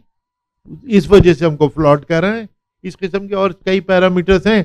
तो ये पैरामीटर तो हमें खुद समझने चाहिए थे और इनको सुधारना चाहिए, और सुधारने की कोशिश करेंगे। अगर विल पावर हो जाए तो सुधर सकता है। अगर कोई पार्टी ये गट दिखाए कि मैं किसी क्रिमिनल को टिकट नहीं दूंगा, तो आप देखिएगा कि जनता उसको पूरी सपोर्ट करेगी कि चलो आपने मुक्त कर दिया। पॉलिटिकल विल ही नहीं हो रही, बल्कि क्रिमिनल के जीतने के चांसेस ज्यादा हैं। उस पर सरकार क्या जवाब देती है? विनेबिलिटी, कि जीतने के चांसेस किसके ज्यादा हैं, हमें तो उनको टिकट देना था जो जीतेंगे। तो अगर क्रिमिनल जीतेगा तो क्रिमिनल को ही वोट देंगे, टिकट देंगे। तो उसका भी मेरे पास जवाब है। जो मेरी एक किताब आ रही है, जो कलेक्शन ऑफ माय आर्टिकल्स, अभी अगले महीने आ रही है, उसमें एक सेकंड पार्ट में मैंने 1952 से आज तक के इलेक्शन एनालिसिस किया। औरतों को टिकट नहीं देते ये जी, उनके पास पैसा नहीं है, इलेक्शन कैसे लड़ेंगी, हार जाएंगी, विनेबिलिटी तो नहीं है। पूरे 70 साल में every election their winnability was 50% more than women, their strike rate was so high. यानी झूठ बोल रहे हैं कि औरतों को टिकट इसलिए नहीं देगा, विनेबिलिटी तो उनके रिजल्ट ने बताया। आपने 10% औरतों को टिकट दिया, जीतने वाली में 15% है, तो उनकी विनेबिलिटी ज्यादा है। तो इनको नेताओं को इससे कन्फ्रंट करने की जरूरत है, ये चीजों को हाईलाइट करने की जरूरत है, जो मेरी अब फोर्थ कमिंग किताब में ये मैंने हाईलाइट किया है। देखिए कुछ असर हो तो, असर होता नहीं है वैसे। इसी से जुड़ा सवाल है, इंडिया को इलेक्टोरल डेमोक्रेसी बोला जाता है, इंडिया के डेमोक्रेसी में बाकी के एस्पेक्ट्स वीक है, आपका इसके बारे में क्या ख्याल है? इलेक्टोरल डेमोक्रेसी तो यह है क्योंकि इलेक्शन के जरिए ही हमारी सरकारें चुनी जाती हैं, हटाई जाती हैं, निकाली जाती हैं, और वोटर्स ने बहुत बार बार अपनी मेच्योरिटी दिखाई है, बड़े बड़े सरप्राइजेस जो किए हैं। बड़ी इंट्रेंस सरकार को अगर वोटर नाराज हो जाए निकाल के फेंकता रहा है रेगुलरली। तो इसलिए द फैक्ट के वोटर सरकारें बदलता रहा है, विच शोज के there is at some level there is maturity. दूसरी तरफ चूंकि इलिटरेसी और उसमें ब्राइबिंग ऑफ वोटर्स, हमने उसके खिलाफ अभियान चलाया था। वोटर एजुकेशन हमने वो चलाया था कि 500 रुपए लेके अगर आपने वोट दिया तो आपने बड़े घाटे का सौदा किया। 500 रुपए तो मिल गए, लेकिन जब आप अपने एमएलए से, एमपी से कुछ काम कराने जाओगे तो वो आपसे 5000 रुपए लेगा। तो बोलो नुकसान हुआ कि फायदा हुआ? तो इसलिए, लेकिन जो बेचारे गरीब लोग हैं 500 रुपए 700 रुपए में ये दे देते हैं कि चलो कुछ तो मिला। इसके खिलाफ हमने वोटर एजुकेशन अभियान चलाते हैं, कुछ असर हो रहा है, कुछ नहीं हो रहा, आहिस्ता आहिस्ता होगा। सिविल सोसाइटी को, एनजीओ को इसमें आगे चलना चाहिए। इलेक्शन कमीशन ने तो ये उठाया था। मेरा पीएचडी कम्युनिकेशन में भी, role of communication and social marketing for women and child development, तो एक लिहाज से जेंडर स्टडीज का पीएचडी, दूसरा कम्युनिकेशन। जब मैं इलेक्शन कमीशन में गया तो मैंने देखा कि कई जगह पे बड़ा लो वोटर टर्नआउट, 20%, 25%, बड़े शहरों में, बनारस में, अमृतसर में, लुधियाना में, इस तरह। मैंने कहा ये तो नहीं चलेगा, we have to do something. Do you know, मेरे कोलीग्स ने उसको अपोज किया। उस वक्त के हमारे चीफ ने कहा अपनी टाइम में करना। अपना टाइम का क्या मतलब है? मैं भी तो मेंबर हूँ इलेक्शन कमीशन, 3 मेंबर है, तीनों का बराबर का वोट है।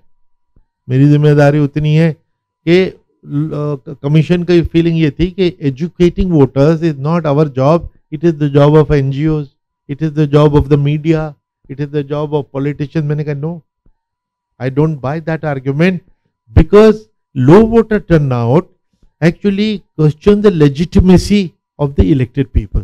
Suppose 20% टर्नआउट है और 10 कैंडिडेट में वो 20% वोट बढ़ गया, आप 12% वोट लेके जीत के आ गए 12% पे, 88% ने तो इनको वोट नहीं दिया, तो are you a legitimate representative of that constituency? Serious question. जहां लेजिटिमेसी ऑफ रिप्रेजेंटेटिव और इलेक्शन कमीशन का ये रोल ना माना जाए, मैंने कहा नथिंग डूइंग। मैंने एक वोटर एजुकेशन डिवीजन बनाई, इतनी कामयाबी, the very first election in Bihar, highest turnout in history, more women came out to vote than men, जबकि उनके नंबर कम है, लेकिन वोटिंग के लिए औरतें ज्यादा हैं। आज 17 स्टेट्स में औरतों का टर्नआउट मर्दों से ज्यादा टर्नआउट हो रहा है, क्योंकि हमने वोटर एजुकेशन के जरिए उनको एजुकेट किया। 3 चीज हम कहते थे कि एक तो रजिस्टर जरूर करो, यंग पीपल को एड्रेस करके, दूसरा पोलिंग डे पे वोट जरूर दो, और एथिकली और ईमानदारी से दो। रिश्वत लेके शराब की बोतल और 500 रुपए लेके न देना, ये करोगे तो आप डेमोक्रेसी अपना नुकसान करोगे। तो it is working very well. Election commission के अलावा वोटर का ट्रेनिंग कैसे किया जा सकता है? बिकॉज इसका कनेक्शन जो इन्फॉर्म चॉइस करना होता है उससे भी लगता है। एनजीओज होती है, they can play a role, but election commission obviously has its limits, right? I mean, so there is a role for other players, and do you think it is necessary to do it regularly? नहीं नहीं, बिल्कुल हर एक का role है इसमें। Election commission तो सिर्फ एक कैटलिस्ट है कि ये वो करे। तो जब हमने ये वोटर एजुकेशन डिवीजन बनाई तो सबसे ज़्यादा हमने यूनिवर्सिटीज़ में 25,000 ब्रांड एम्बेसडर्स ऑफ डेमोक्रेसी बनाए। हमारे सबसे बड़े हमने यूथ आइकॉन जो हैं, स्पोर्ट्समैन, फिल्म एक्टर्स, इनको लिया। एंड यू नो हमारा हुआ the first youth icon that we use for promoting voter education, president APJ Abdul Kalam. Youth से उनकी क्वेश्चन बड़ी थी, हमने उनकी अपील लेके और उनको जो उन्होंने जगह जगह लेक्चर दिया कि बेटा ये तुमको वोट, ये बड़ी इंपॉर्टेंट पावर है, जरूर देना। इस तरह हमने जगह जगह यूथ आइकॉन को यूज़ किया। यूनिवर्सिटीज़ ने 25,000 ये ब्रांड एम्बेसडर बनाए। उन्होंने अपने यहाँ डब्बे रख दिए कि नया वोट अगर आप वोट एलिजिबल हैं तो अपना फॉर्म भर के यहाँ डालिए। हमने स्कूल के बच्चों के जिम्मे लगा दिया कि तुम अपने हमने ये देखा कि माँ बाप बैठे हुए ड्राइंग रूम में पॉलिटिशियन को कोसते हैं, बड़े चोर हैं, सब नेता चोर हैं, ये हैं, वो हैं, फला हैं, और लेकिन हमने वोट कभी नहीं दिया। और बल्कि ये नॉट वोटिंग बजाय उसके बजाय कि वो एम्बैरस हो, ये फैशन स्टेटमेंट था। मैंने जिंदगी में कभी वोट नहीं दिया है। अरे भाई नहीं दिया है तो मुंह छुपाओ और हम तुम्हें ये मुंह छुपाने पे मजबूर करेंगे। तो हमने इस पे वोटर एजुकेशन जब शुरू की ना, तो ये इंटरेस्टिंग, हमने सबसे पहले दिल्ली में कैंपेन किया। उस जमाने में एक गाना चलता था, यंग पीपल को याद होगा, पप्पू कांट डांस साला, याद है ना? मैंने इसे Pappu, there is no political statement here by the way. तो अच्छा, वो पप्पू कांट डांस साला को हमने अडॉप्ट किया। एक एड एजेंसी ने 16 हमने टीवी एड और रेडियो एड बनाए। तो साला तो हम कह नहीं सकते, तो लेकिन राइम करना है। और हमारा जो पप्पू है, हमारा हीरोज का, वो वोट तो वो डांस तो कर लेता है बहुत अच्छा, उसमें खराबी है कि वोट नहीं देता। तो हमने उसको लेम्पून करना था कि पप्पू डजन वोट आहा, साला के बजाय आहा, तो राइम कर दिया, तुकबंदी हो गई, लेकिन चलिए काम चल गया। वो इतना कामयाब हुआ, 1 महीने की कैंपेन में 14% वोटर टर्नआउट बढ़ा। जो लोग अपने मूंछों पे ताव दे के मैंने तो आज तक वोट नहीं दिया, वो अपना मुंह छुपाने लग गए अगर वोट नहीं दिया। अपनी उंगली जिसपे ये निशान लगता है ना, आपने देखा है, वो सब अपनी उंगली दिखाया, देखो देखो मैंने वोट दिया, मैं पप्पू नहीं हूँ। तो हमने उसको एक एक्टिविटी को, जैसे मैंने वो कपड़े छत पे डालने वाली बात कही थी कि कितना जेंडर एटीट्यूड चेंज होते हैं, ये एटीट्यूड चेंज होने की बात है, परसेप्शन की बात है। तो हमने इसको चेंज कर दिया। तो ये वोटर एजुकेशन में ऐसा कि तो हमने बच्चों के जिम्मे लगा दिया कि बेटा तुम्हारे माँ बाप अगर ये ड्राइंग रूम में बैठ के नेताओं को कोसेंगे तो उनसे पूछना कि पापा तुमने वोट दिया था पिछले इलेक्शन में कि नहीं। तो वो पापा शर्मिंदा हो ही जाएंगे, क्योंकि बच्चा कह रहा है तो सुनना पड़ेगा।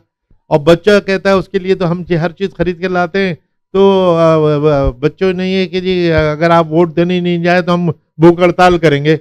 बच्चों ने किया, एक्चुअली ये किया, यूपी में किया, जगह जगह किया, और चुनाचे ये लोग वोट देने चले गए। और उसका हुआ कि इतना अच्छा बच्चों ने, क्योंकि कल के वोटर वो हैं, यूथ ने इसमें पार्टिसिपेट किया। और हमारा यूथ एम्पावरमेंट ये इतना कामयाब प्रोग्राम साबित हुआ, और वोटर एजुकेशन कि इसको कई अखबारों ने, मीडिया ने इसको पार्टिसिपेशन रेवोल्यूशन कहा है।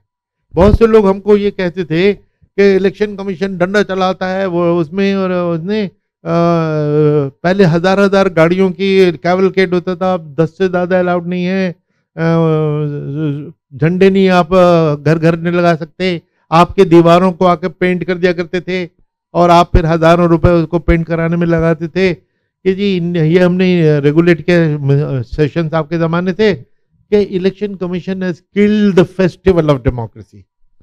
नेता भी ये कहते थे और मीडिया के लोग भी कहते थे।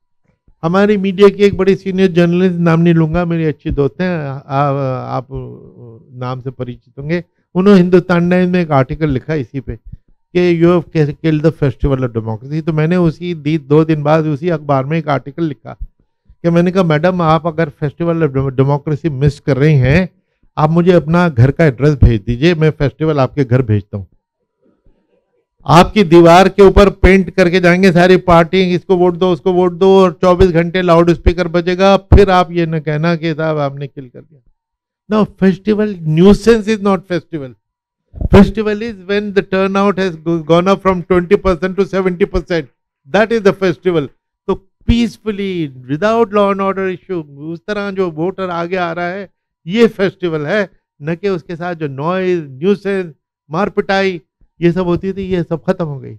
अच्छा, बाय द वे, ये प्लास्टिक का इस्तेमाल नहीं, पेंटिंग नहीं कर सकते, none of these is election law. Election law में कहीं नहीं है। ये सारे लॉज ऑफ द लैंड अलग अलग है, कोई म्यूनिसिपल एक्ट, ये एक्ट, वो एक्ट, लेकिन इनको कोई परवाह नहीं करता। हम जब पावर में आते हैं तो हम परवाह करके एक एक को इन्फोर्स कराते हैं। हमारे लॉ नहीं है, ये देश के लॉज हैं, उनको हम इन्फोर्स करते हैं और इतना सख्ती से करते हैं कि लोग एंजॉय करते हैं। एक बार एक अखबार में जो पंजाब के उसमें था, लेट ईसी राज कंटिन्यू, ईसी का राज, तो उसको वो कंटिन्यू, क्योंकि कितना पीस होता है। उन दिनों क्राइम रेट बड़ा डाउन हो जाता है क्योंकि सारे क्रिमिनल को हम अंदर करते हैं। तो जो ये सारे जो इंतजाम हैं, अब मिसाल के तौर पे क्राइम कैसे कंट्रोल करते हैं, मैं आपको मिसाल देता हूँ। कितने मर्डर डिकॉइट्स हैं जो घूमते रहते हैं और इनको पुलिस कहती है हमें मिल नहीं रहे, अनट्रेसेबल, जबकि रोजाना पेज 3 पे उनकी फोटो छप रही होती है, कोई ना कोई उद्घाटन करते हुए, टेप काटते हुए। तो पुलिस ये नहीं, because under political pressure police उनको हाथ ही नहीं लगाती। तो जब हमारे इलेक्शन होने वाला होता है तो एक साल भर पहले से हम जाना शुरू करते हैं। 6 महीने पहले हम ये रिव्यू करते हैं, non bailable warrants pending, NBW pending. सारे एसपी की मीटिंग के दिखाओ भाई तुम्हारे जिले में कितने नॉन बेलेबल वारंट्स हैं जो अभी पेंडिंग है, कितने दिन से पेंडिंग, कहीं 500, कहीं 1000, कहीं 2000, 6 महीने से, साल भर से, 4 साल से पेंडिंग। सीधे हो जाओ, हमको 2 महीने के अंदर अंदर ये जीरो चाहिए। सारे आ जाते हैं, तो पकड़ के आ जाते हैं, क्योंकि डंडा चलता है तो सारे के सारे जो कल तक वो एब्सकॉन्डर होते हैं कि जी मिल नहीं रहा है, वो मिल जाते हैं। क्योंकि देखिए लॉ, ये इन्फोर्स कराने वाले की काबिलियत, लियाकत और उसकी पावर पे, वो पावर हमको कॉन्स्टिट्यूशन ने दी। वो TN सेशन साहब ने हमारी वो पावर एम्फेसाइज की, पहले थी, उससे पहले इतनी सख्ती नहीं होती थी। उस पावर को हम सब लोग यूज करते चले आ रहे हैं। फर्क सिर्फ इतना है, जैसे कि विनोद साहब ने या बलशिकर साहब ने, कहाँ गए बलशिकर साहब, तो हाँ, जैसे उन्होंने ये शायद उन्होंने कहा कि सेशन साहब तो बहुत सख्त लैंग्वेज बोलते थे। वो कहते थे कि I eat politician for breakfast, lunch and dinner. तो अच्छा, उनसे मुकाबले में हम उनसे ज़्यादा सख्त हो गए, हालांकि हम उन्हीं के बेनिफिशियरी हैं, उन्होंने जो हमें स्ट्रेचर दे दिया, लेकिन ये लैंग्वेज हम यूज़ नहीं करते। और अगर हम करेंगे भी तो पॉलिटिशियन हमको ब्रेकफास्ट में खा जाएगा। तो इस ज़माने बदल गए, स्टाइल अपना अपना होता है। लेकिन हमारा इलेक्शन आप देखेंगे 100 मर्डर्स होते थे पोल डे पे, और पोलिंग से पहले 5-7 महीने में 1000 मर्डर्स हो जाते थे, एक नहीं होता। बंगाल में हमने किए हैं, हमने कश्मीर में किए हैं, बिहार में किए हैं, 0 ब्लड इलेक्शन हम ही लोगों ने किए, उन्हीं लोगों से कराए हैं, उन्हीं DMs और उन्हीं SP, क्योंकि हम उनको जानते हैं। उनकी गर्दन हमारे हाथ 35 साल के लिए होती है। हमने साफ साफ बोलते हैं कि तुम, हमारी एक ट्रांसफर पॉलिसी है कि किस तरह होम स्टेट वाले को हम हटा देते हैं, जो 3 साल से वहाँ है उसको हम हटाते हैं। तो वो चालाकी करने की कोशिश करते हैं। हम किसी पूछते हैं कि साहब आप SP साहब यहाँ कितने साल से हो, कि साहब मैं तो 6 महीने से हूँ। अच्छा, ये चीज़, लेकिन जो हमसे एक बात छुपाते हैं कि मैं यहाँ 4 साल रह के पहले जा चुका हूँ, तो यानी मेरे रूट्स वहाँ पर डेवलप हैं। तो वो क्या करते थे, 4 साल रह लिया, हटा दिया, 3 महीने पहले ले आए, ताकि देखिए जी ये तो नया। तो रूल हमने बदल दिया कि पिछले 4 साल में अगर आप 3 साल रहे तो जाएंगे। फिर तीसरे हम पॉलिटिकल पार्टीज को कहते हैं कि आपकी विश लिस्ट और फियर लिस्ट क्या है, वो आप हमको बताओ। बोल हमेशा हर एक 20-30 की लिस्ट लेके आते हैं, उसमें इमीडिएट हम समरी देख के इधर उधर दाएं बाएं हम उनको करते हैं, और फिर वरना हमको ट्रांसफर। हमने पुलिस कमिश्नर को रात को 12 बजे, सुबह पोलिंग है 7 बजे से 12 बजे पता लगा पैसा बट रहा है, पुलिस कमिश्नर मदुरई या जहाँ का है वो एक्शन नहीं ले रहा, फौरन एक टेलीग्राम के 1 बजे तक हमें नया पुलिस कमिश्नर चाहिए, निकालो।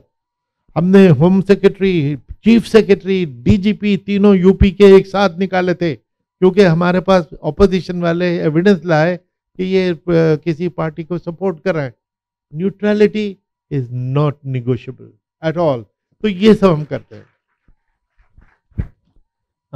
2012 में एक सेंट्रल मिनिस्टर को आपने सेंश्योर किया था, आई थिंक उनको माफ़ी भी मांगनी पड़ी थी अपने बिहेवियर के लिए, और अभी 10 साल के बाद हम देख रहे हैं कि पीएमओ की किसी मीटिंग के लिए इलेक्शन कमिश्नर्स जा रहे हैं, ये नया इलेक्शन कमिश्नर्स को अपॉइंट करने के लिए लॉ आने वाला है, आप कैसे देखते हैं इस सब की तरफ? देखिए, जो हमने बताया कि ये फैक्ट है कि पहले और अभी तक भी गवर्नमेंट ऑफ द डे जिसको चाहे लगा देती थी। मैं भी उसी तरीके से आया, मुझे मनमोहन सिंह जी ने लगाया था, लेकिन लगाने के बाद मनमोहन सिंह जी ने 6 साल तक कोई कि ये कर दो, वो कर दो, ये डेट चेंज कर दो, वो कर दो, कभी नहीं कहा। और कौन कहता है, किसको कहता है, ये एक रेपुटेशन पे भी होता है। अगर आपकी रेपुटेशन हो कि ये आदमी तो किसी की सुनता ही नहीं है, बल्कि अगर आप बोलोगे तो ये आपको बदनाम कर देगा, तो किसी की, और अगर मैं ज़रा सा झुक जाऊं तो मुझे डोरमैट बना देंगे। तो उसी गवर्नमेंट का appointee, law minister of the land, उन्होंने अपनी बीवी की कॉन्स्टिट्यूएंसी में जाके अनाउंसमेंट की कि हम माइनॉरिटी की कोटा हम 4.5 से 9% कर देंगे। बीजेपी ने हमसे फौरन शिकायत की कि ये तो मॉडल कोड की वायलेशन है, मॉडल कोड होने के बाद आप नई अनाउंसमेंट नहीं कर सकते। हमने उनकी हियरिंग की, कोर्ट हियरिंग करते हैं, हम एज ए कोर्ट बैठते हैं, और top lawyers of the country they appear before us. तो उसमें अरुण जेटली, रविशंकर प्रसाद वगैरह, ये बीजेपी की तरफ से 10, अभिषेक सिंघवी, कपिल सिब्बल, ये कांग्रेस की तरफ से 10, इन्होंने 4 दिन तक आर्ग्यू किया। और उसके बाद हमने पाई ये सलमान खुर्शीद उनका नाम था, खुद लॉ मिनिस्टर थे, तो हमने उनको गिल्टी पाया और हमने उनको सेंश्योर किया। सेंश्योर इज कन्विक्शन, और उसकी कोई अपील भी नहीं है, वरना नॉर्मली हाई कोर्ट के में, सुप्रीम कोर्ट में जाके ठीक करा लेते, इसकी कोई अपील भी नहीं है। तो लॉ मिनिस्टर, हमारा अपॉइंटमेंट लेटर प्रेसिडेंट के अप्रूवल के बाद लॉ मिनिस्ट्री से तो जारी होता है, हमने तो उसको भी नहीं छोड़ा। 4 मिनिस्टर उस मिनिस्ट्री सरकार के, उनके खिलाफ शिकायतें ठीक करने के लिए हमने नोटिस दिए, चार्जशीट किया, तो लेकिन सरकार हमारे पीछे हमको हार्म करने की कोई कोशिश नहीं की, बल्कि शायद अंदर से उनको इज्जत ही होगी कि देखो हमारा अपॉइंटी अच्छा काम करे। मुझे याद है करण थापड़ ने एक दफ़ा इंटरव्यू किया जब मैं CEC था। उसने कहा, कुरैशी साहब, ये जो आता है कि ये यूनिलेटरल सरकार अपॉइंट करती है, आपको क्या राय है? मैंने कहा, हालांकि मैं उसका बेनिफिशियरी हूँ, लेकिन मैं उसके खिलाफ हूँ। अगर लीडर ऑफ ऑपोजिशन ने भी मेरे अपॉइंटमेंट साइन किया होता तो अब मैं ज़्यादा अपने को मॉरली मजबूत महसूस करता। तो उन्होंने कहा, did I hear you right, are you saying, और फिर उन्होंने नाम लिया कि सुषमा स्वराज उस वक्त लीडर ऑफ ऑपोजिशन ने, कि अगर उन्होंने भी साइन किया होता तो आप अच्छा फील करते। मैंने कहा, I would have felt much stronger, because public perception ये जाता कि रूलिंग पार्टी ने, ऑपोजिशन पार्टी ने, दोनों ने अगर चुना है तो आदमी अच्छा होगा, फेयर होगा, न्यूट्रल होगा। Now, perception of neutrality and fairness is the key to the credibility of the election commission. यही वजह है कि हिंदुस्तान का इलेक्शन विश्व गुरु है। मैंने एक ट्रेनिंग, आपने ट्रेनिंग की बात की, देखिए हमारे इलेक्शन सक्सेसफुल इलेक्शन है। आप, हम यूनिवर्सिटी में बैठे हैं, 60% पे फर्स्ट डिवीजन आती है, 75% पे डिस्टिंक्शन आती है। हमारा अगर 99.9% हम अच्छा इलेक्शन करेंगे तो हम फेलियर अपने को गिनते हैं। It has to be 100% correct, because 100% का मिला, अगर 10-20 बूथ भी ऐसे हैं जहां वोट ना करा सकें, या 2 आदमी भी वोट से वंचित रह गए, तो हमारा फेलियर है। तो 100% उसके ना, इस 100% के लिए हमको इंश्योर करना है कि हमारा स्टाफ ट्रेंड हो। आपको मालूम है हमारा स्टाफ कितना है? इलेक्शन कमीशन में 400 लोग, और हर स्टेट में, महाराष्ट्र में 30-35, हर जगह 30-35, 800,000 लोग हैं पूरे उसमें परमानेंट। बट कितने लोग हमारा इलेक्शन करते हैं इलेक्शन के दौरान? 1,20,00,000। All government servants, and all deliver A 0 error election every time. Normally bureaucracy को बड़े कंटेम्प्ट से, बाबू बाबू, गवर्नमेंट बाबू, सरकारी बाबू बाबू, वही बाबू जिसको इनएफिशिएंट, लेजी एंड करप्ट कह के हम डिसमिस करते हैं, वही बाबू आपको एक प्राइड ऑफ द वर्ल्ड एक अच्छा इलेक्शन हर बार करके देता है। कैसे देता है? क्योंकि हमको उनसे काम लेना आता है। हम उन्हीं के ट्राइब में से हैं, हम उनके अच्छे बुरे सबको पहचानते हैं और उनसे जो काम लेते हैं। यही वजह कि दुनिया में, तो मैंने एक इंस्टीट्यूट शुरू किया था ट्रेनिंग के लिए। भाई ट्रेनिंग अगर इतनी इंपॉर्टेंट है, क्वालिटी ऑफ इलेक्शन इतनी इंपॉर्टेंट है, तो ट्रेनिंग अच्छी होनी चाहिए। तो मैंने एक इंस्टीट्यूट बनाया, India international institute of democracy and election management. उसको लॉ मिनिस्ट्री ने, पर्टिकुलरली जिन साहब का आपने नाम लिया, उन्होंने बड़ा अपोज किया, पता नहीं क्यों, मेरी शक्ल पसंद नहीं थी। तो मैंने आई वेंट अहेड, मैंने इलेक्शन कमीशन के टॉप फ्लोर पे 2-4 कमरे खाली करके चालू कर दिया। आपको ये जो बताने में मुझे बड़ा गर्व महसूस हो रहा है कि 11 साल में 108 देशों के इलेक्शन कमिश्नर हमसे ट्रेनिंग लेके जा चुके हैं। हम, हिंदुस्तान दुनिया का विश्व गुरु बनने की बातें कर रहा है, अभी हो भी जाएगा। हम तो ऑलरेडी विश्व गुरु बने हुए, अगर 108 कंट्रीज के कमिश्नर हमसे ट्रेनिंग लेके आज जा चुके हैं, तो हम तो विश्व गुरु हैं। ये जो लेटेस्ट बिल आया है, उसमें उस विश्व गुरु को उसके पर काटे जाने की बात हो रही है, उसको डाउनग्रेड करने की बात हो रही है, उसको स्टेटस 93 में सेशन के ज़माने में सेक्रेटरी टू गवर्नमेंट का स्टेटस होता था। और सेशन साहब ने अपनी किताबों में लिखा है, उनकी अभी ऑटोबायोग्राफी आई, अभी पिछले महीने मैंने रिव्यू की फाइनेंशियल लिखते, उन्होंने लिखा है कि एक ज़माना था कि एक 30 रुपए की किताब खरीदने के लिए इलेक्शन कमिश्नर ने लॉ मिनिस्ट्री के अंडर सेक्रेटरी से परमिशन के लिए चिट्ठी लिखी कि 30 रुपए की किताब खरीद लूँ भाई साहब। ये हालत थी हमारे इलेक्शन कमीशन की सेशन साहब से पहले। फिर उन्होंने लिखा है कि chief election commissioner law minister के कमरे के बाहर उनके पीएस के कमरे में 1.5 घंटे बैठता था। Not any more. सेशन साहब को सलाम उन्होंने किया और हमने उसको कंसोलिडेट किया। और एक कहानी पे मैं कहता हूँ, पता नहीं कितना लंबा हम होते जा रहे हैं। मेरे वक्त में मिर्जा वीरप्पा मोइली लॉ मिनिस्टर थे शुरू में, सलमान खुर्शीद के आने से पहले। तो वो एक दफ़ा मैं इलेक्टोरल रिफॉर्म करता रहता था। तो एक दफ़ा आईआईसी में एक मीटिंग हो रही, मैंने पब्लिक में ऑडियंस में से बोला, तो उन्होंने ऑलमोस्ट रूडली कहा कि कुरैशी साहब आप इलेक्टोरल रिफॉर्म की बात करते वगैरह, तो you do your work, we are doing our work. मैं चुप होके आ गया, कोई बात नहीं, वो मिनिस्टर हैं, मैं ऑर्डिनरी चीफ इलेक्शन कमिश्नर हूँ। फिर 3 महीने बाद उनकी चेंज ऑफ हार्ट है, उनका फोन आया, Qureshi ji you have been talking of electoral reform, I think let us discuss it. Would you like to come and have a cup of tea with me tomorrow morning? Now अब देखिए thinking process, खुदा ने हमारे brain को computer बनाया है। 5 second मैंने लिए, पॉज किए, क्योंकि अब मैंने एक लाइफ का एक इंपॉर्टेंट डिसीजन लेना है 5 सेकंड में। अगर मैं उनके यहाँ चला गया तो सेशन साहब की बात कि 1.5 घंटे लॉ मिनिस्टर के बाहर चीफ इलेक्शन कमिश्नर बैठा हुआ है और लॉ मिनिस्ट्री इलेक्शन कमीशन को अपनी मिनिस्ट्री के एक सेक्शन और डिवीजन की तरह ट्रीट करता है, वो रिपीट हो जाएगा।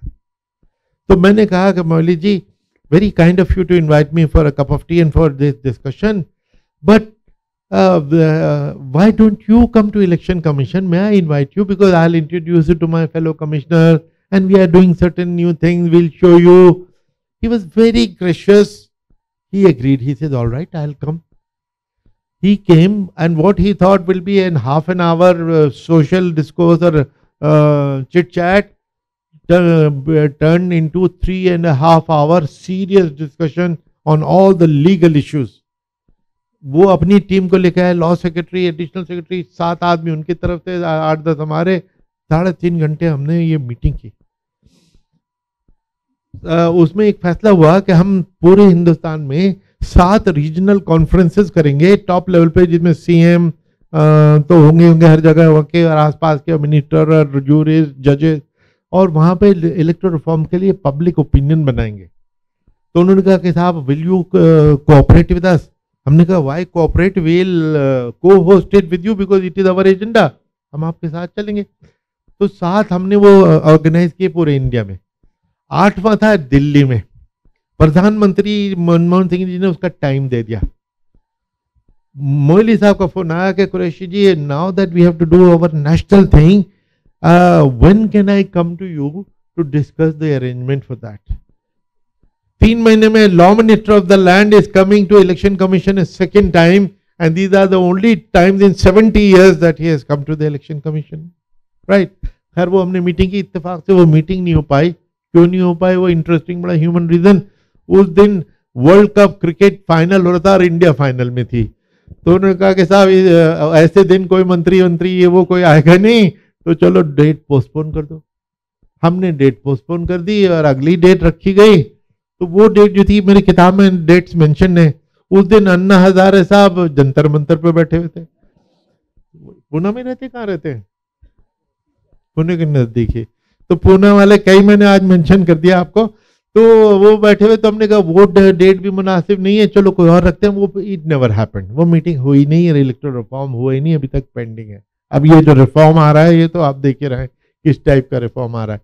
तो खैर वो अब मैं जब मोइली साहब का ट्रांसफर हो गया, सलमान खुर्शीद लग गए, मैं मनमोहन सिंह जी के पास गया. मैंने प्रोटेस्ट करते हुए मैंने कहा कि सर हमने इतनी मेहनत की पिछले महीनों इलेक्टोरल रिफॉर्म के लिए, सारा ग्राउंड तैयार किया पूरे देश में, और आपने लॉ मिनिस्टर बदल दिया. वो तो हमारे सपोर्टर थे, वो तो इतना अच्छा काम कर रहे थे. चलिए don't worry, the new minister he will also cooperate, he will do exactly what you want, I will ask him to see you.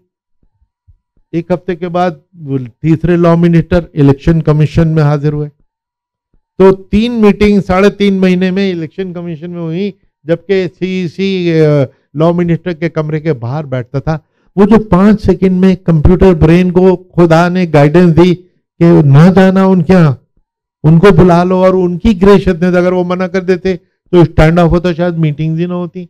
लेकिन उनकी ग्रेशियसनेस, वो आ गए.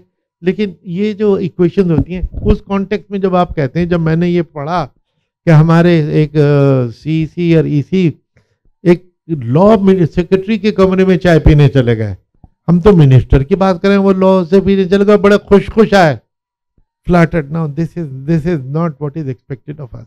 और फिर ये जो आप जिसके इंसिडेंट का आपने जिक्र किया, जिसपे मैंने आर्टिकल भी लिखा था, बड़ा हार्ट हिटिंग, कि प्राइम मिनिस्टर ऑफिस एक मीटिंग बुलाता है जिसमें उनको डायरेक्ट करता है कि आप उस मीटिंग को अटेंड करेंगे. What nonsense. You are a constitutional authority, rank of the supreme court. आपके मजाल है कि चीफ जस्टिस ऑफ इंडिया को कहें कि पीएमओ में आके मीटिंग करो, करके देखिए. There is no difference between supreme court and election commission. That is the expectation of the constitution. तो आप उसमें ये वो डिमांड ही बड़ी गलत थी. और उसको में को अगर इन्होंने किसी ने कंप्लाई किया तो वो गलत था. They should have refuse, nothing doing. आप हमारे इलेक्शन कमीशन में आओ, अगर आपको कुछ पिटिशन देने, सारे नेता आते हैं, बड़े आते हैं, टॉप आते हैं, लेकिन इलेक्शन कमीशन में आते हैं. आप थोड़ी जाते हैं उनके यहाँ. रूलिंग पार्टी के क्या आते हैं, लॉ मिनिस्टर आते हैं, जो आते हैं, कई मंत्री आते हैं, हमने डेलीगेशन लेके आए दिन आते हैं. तो वो बड़ी डिमांड गलत थी, और उसके ऊपर रिएक्शन जो था वो बड़ा गलत था. मैंने उस पर नोट लिखा, आर्टिकल लिखा था, जिसपे कुछ लोगों ने बुरा मनाया होगा तो मनाएं. तो मैंने तो अपने दिल की बात लिख दी, जो मेरा अंदाज है, जो दिल में है वो ज़बान पे, you know. Coming to the last year's meetings, I think you met RSS chief along with 4 other intellectuals, and वो मीटिंग को लेके बहुत बड़ा सवाल किए गए थे, आपको किए गए थे कि आप कम्युनिटी को रिप्रेजेंट करते हो क्या, आप कौन होते हो जाके मिलने वाले, या आप आरएसएस चीफ को क्यों लेजिटिमेसी दे रहे हैं, ऐसे सवाल किए गए थे. आपने आर्टिकल भी लिखा था, बट अभी आपको देख के क्या लगता है उसके बारे में?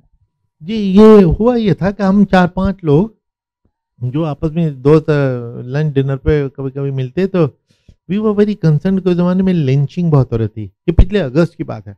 लिंचिंग हो रही है, ये हो रहा है कि भाई ये हो क्या रहा है हमारे ऐसे सेक्युलर देश में, जिसके लिए कोई दुनिया बड़े एडमिरेशन से देखती है कि इतनी प्लुरल सोसाइटी दुनिया में कोई नहीं है, कि we are a world in itself. सारे major religions of the world हमारे यहाँ हैं. 23 हमारी ऑफिशियल लैंग्वेजेस हैं, 600 डायलेक्ट्स हैं, 2000 स्मॉलर डायलेक्ट्स हैं, जोग्राफिकल उसमें है. और वो ऐसी कंट्री, वो और उसमें यूनिटी इन डाइवर्सिटी जो हमारा एक स्लोगन है, उस कॉन्टेक्स्ट में कि ये हो रहा है. तो हमने उनको एक चिट्ठी लिखी, हमने सोचा कि उनसे मिलें, और हमने कहा कि साहब आप दिल्ली आते रहते हैं, कभी अगली बार आ रहा हूँ, हम मिलना चाहेंगे, अगर आप मिल सके तो. Very gracious of him. उन्होंने फौरन कहा कि 3 हफ्ते के अंदर कि मैं फलां तारीख को आ रहा हूँ, आप इतने बजे मेरे पास उनका जो ऑफिस है उसमें उन्होंने हमको बुलाया। 10 o'clock, बड़ा सिंपल सा ऑफिस, वेरी मॉडेस्ट, जो ऑर्डिनरी सी कुर्सियाँ। 10 o'clock sharp he entered the room. We were impressed by 2 thing, उनकी सिंप्लिसिटी कमरे की, उनकी अपनी सिंप्लिसिटी, उनकी पंक्चुअलिटी। 1 घंटे उन्होंने शेड्यूल की थी मीटिंग, हमारी 1 घंटा 45 मिनट चली, यानी बड़ा पेशेंट थे। He was a great listener, and one great listener I must mention was Sushma Swaraj. एक घंटे आप उनसे बात करो, इतने गौर से सुनती थी, बीच में इंटरफेयर। नॉर्मली पॉलिटिशियन सुनता नहीं है, इस कान से सुन के इधर से उड़ाता है, आपसे सवाल करेगा तुम्हारा क्या नाम है, और बिफोर यू रिप्लाई वो किसी और से कुछ और बात कर रहा होता है, वो इतना भी नहीं करता। वो सुनती थी, उसका मुझे कभी कोई नुकसान भी होता था। मैं डीजी दूरदर्शन था, वो मेरी मिनिस्टर थी, तो हफ्ते में एक दिन हमारी मीटिंग होती थी 2 घंटे की, जिसमें 1 घंटा 50 मिनट मैं बोलता था, 10 मिनट वो बोलती थी। उसका एक नुकसान ये होता था उनके अच्छे सुनने का, कि अगर मैंने 6 महीने पहले कोई फिगर कुछ और बोली थी और आज फिगर कुछ और बोल दी, फट से पकड़ लेती थी, याकूब तुमने फलां दिन तो तुमने वो दूसरी फिगर बोली थी, आज ये तुम नहीं क्या बोल रहा हो, पकड़े जाते थे। तो इसलिए because if you are a good listener you will understand things better and you will be a better speaker. Sushma ji का अच्छी लिसनर थी, अच्छा स्पीकर सब जानते हैं, अच्छा लिसनर। मैं आपको बता रहा हूँ, मैंने ये भागवत जी को देखा, बड़े 1 घंटे तक उन्होंने हम पांचों की बातें सुनी। फिर अपने उन्होंने 2-3 बार अपनी जो बातें बताई कंसर्न, वो भी मैं जो उस पर ये था कि हम सीक्रेट मीटिंग नहीं कर रहे हैं, हश हश नहीं कर रहे हैं, जो कभी हम नहीं करेंगे, और लेकिन हम मीडिया के पास जाके टॉम टॉम भी नहीं करेंगे, डंडोरा भी नहीं बजाएंगे। तो ये फैसला वो था। 30 दिन तक किसी को कुछ नहीं पता लगा। फिर किसी दिन एक लाइन की खबर किसी एक हिंदी अखबार में आ गई, फिर तो फ्लड गेट हो गया हर तरफ से मीडिया वाले के भी, आपकी मीटिंग हुई थी, क्या हुई थी, इंपॉर्टेंट थी, इंटरनेशनली ये कवर हुई है ये मीटिंग। तो उस पे बाद हम लोगों ने फैसला किया कि यार हमसे तुमसे सबसे लोग पूछ रहे हैं क्या हुआ क्या हुआ क्या हुआ। तो उन सब ने कहा कि साहब चूंकि आप लिखते रहते हैं रेगुलरली और इंडियन एक्सप्रेस में, एक आर्टिकल ही आप लिख दीजिए। अब जिसमें मैंने I have describe my meeting with mister Bhagwat पूरी डिटेल के इसके तरह, जिसमें मैंने उनकी बॉडी लैंग्वेज, जिस पे मेरे कई क्रिटिक्स पर्टिकुलरली मुस्लिम या लिबरल लेफ्ट विंग हिंदूज, उन्होंने क्रिटिसाइज किया कि साहब आप सिंपल आदमी है कि आप उनकी बॉडी लैंग्वेज से इंप्रेस हो गए। तो बॉडी लैंग्वेज मेरे लिए as a communication man is very important, बहुत इंपॉर्टेंट। अगर मैं आपसे बात कर रहा हूँ, आप यूँ देखें, इसने बहुत कुछ कह दिया कि ये क्या बकवास कर रहा है, इसका क्या मतलब होता है, वो आँख करके। तो हमने उस सबको डिस्क्राइब किया और उन्होंने बताया कि हमारी ये कन्वर्सेशन मोटी मोटी 2 बार उन्होंने कंसर्न होता है। उन्होंने कहा देखो हिंदूज काउ के बारे में बड़े वो हैं, और दूसरा आप हम लोगों को काफिर कहते हो, ये बड़ा बुरा लगता है। तो हमने कहा कि साहब ये हम बिल्कुल मानते हैं कि काउ स्लॉटर बैन होना चाहिए, कई मोस्ट ऑफ द कंट्री में बैन हो गया है, और हम तो इसके खिलाफ हैं पर्सनली, और जगह भी। तो कह लें कि जिन स्टेट में नहीं है वहाँ पे भी आप लोग अपील करें, ठीक है। और काफिर हमने कहा वैसे तो काफिर एक अरबी का लफ्ज है और a non believer. I believe कि there is one Allah and there is his prophet Muhammad, तो आई एम ए बिलीवर यानी मुस्लिम या मोमिन। He is not, he doesn't believe in this, तो he is a non believer, जो अरबी के में लफ्ज है काफिर। काफिर इज नॉट ए गाली, लेकिन अगर ये गाली की तरह यूज होने लग गया है तो हमें इसको अवॉइड करना चाहिए। तो हमने कहा कि हम तो वैसे ही यूज नहीं करते थे, हम अपने यार दोस्तों से कहेंगे कि भैया ये लफ्ज यूज ना किया करो, नॉन बिलीवर बोलो, कुछ भी बोलो। तो फिर हमने कहा हमें भी एक शिकायत है, आप हमको सबको जिहादी कह देते हो, पाकिस्तानी कह देते हो, ड्रॉप ऑफ हैट पे जरा बात है, पाकिस्तानी, हर मुसलमान पाकिस्तानी, हर मुसलमान जिहादी। उन्होंने कहा हमें भी इतना बुरा लगता है, चलेंगे ये भी बड़ी गलत बात है, हम भी अपने लोगों से कहेंगे ना क्या क्या करो। तो बड़ी स्पिरिट ऑफ अंडरस्टैंडिंग में ये हमारी बड़ी अच्छी मीटिंग हुई। फिर उन्होंने ये कहा कि तुम तो अभी 5 लोग हो, आप अपने इस ग्रुप को, और आप ठीक बातें कह रहे हो, इसको और एनलार्ज करो, और ज़्यादा बहुत ज़्यादा एनलार्ज नहीं, 20-30 हो जाएंगे तो मैं खुद दोबारा मैं तुम्हारे पास आऊँगा ये वो करने। तो और हमने कहा कि साहब आप बिजी रहते हैं, ट्रैवल करते हैं, आप हमको 3-4 नाम बता दीजिए जिनसे हम संपर्क रखें। उन्होंने 4 नाम बता दिए, उनसे हमारी 2 मीटिंग्स हो चुकी हैं। इसमें हम यही बात करते हैं कि भाई आपको हमसे क्या शिकायतें हमें बताइए, हो सकता है हमारे पास उसके जवाब हों या हम उसका सुधार कर लें, और हमको आपसे क्या शिकायतें हैं। लेकिन अब जो हम पे जो अटैक अभी भी हो रहा है कि साहब आपकी उनके से मीटिंग हो गई, उनके लोगों के साथ हो गई, ग्राउंड पे तो कुछ भी चेंज नहीं हुआ।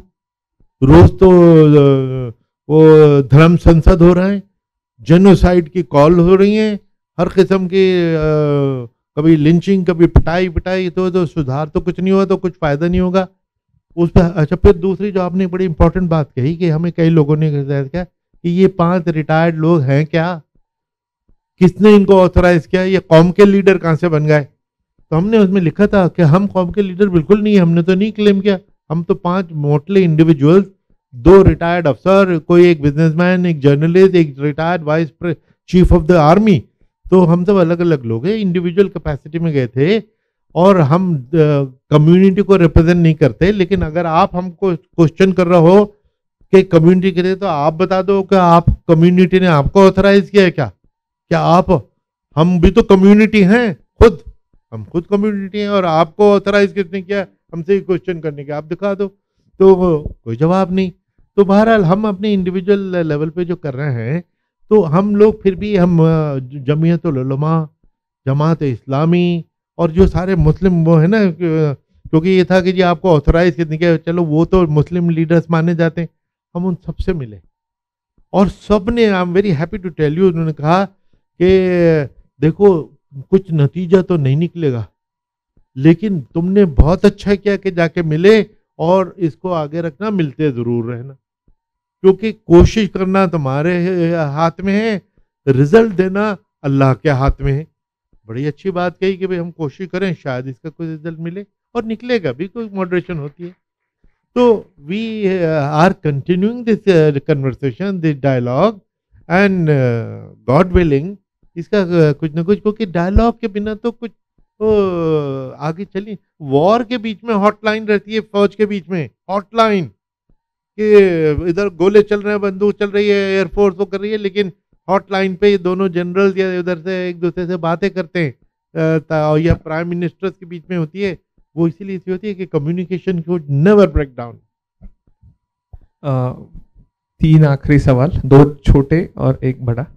पहले 2 छोटे पूछ लेता हूँ, फिर बाद में आखिरी बड़ा।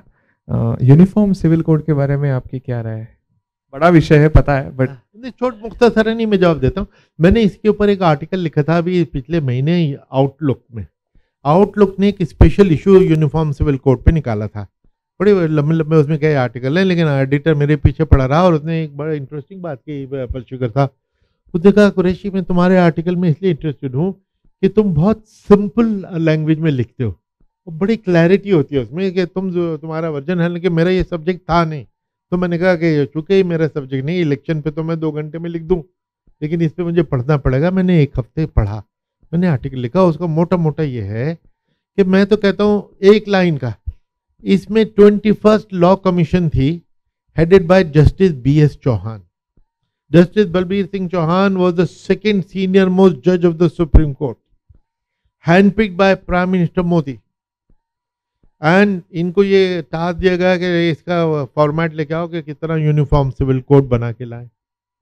मैं कहता हूँ उनकी रिपोर्ट पढ़ लीजिए, और जो उन्होंने कहा है बस वो कर दीजिए, कुछ नहीं। लेकिन मुख्तसरन बता दो उन्होंने क्या कहा। उन्होंने 70,378 रिप्रेजेंटेशन रिसीव की, 70,000 प्लस, एंड हजारों डेलीगेशन।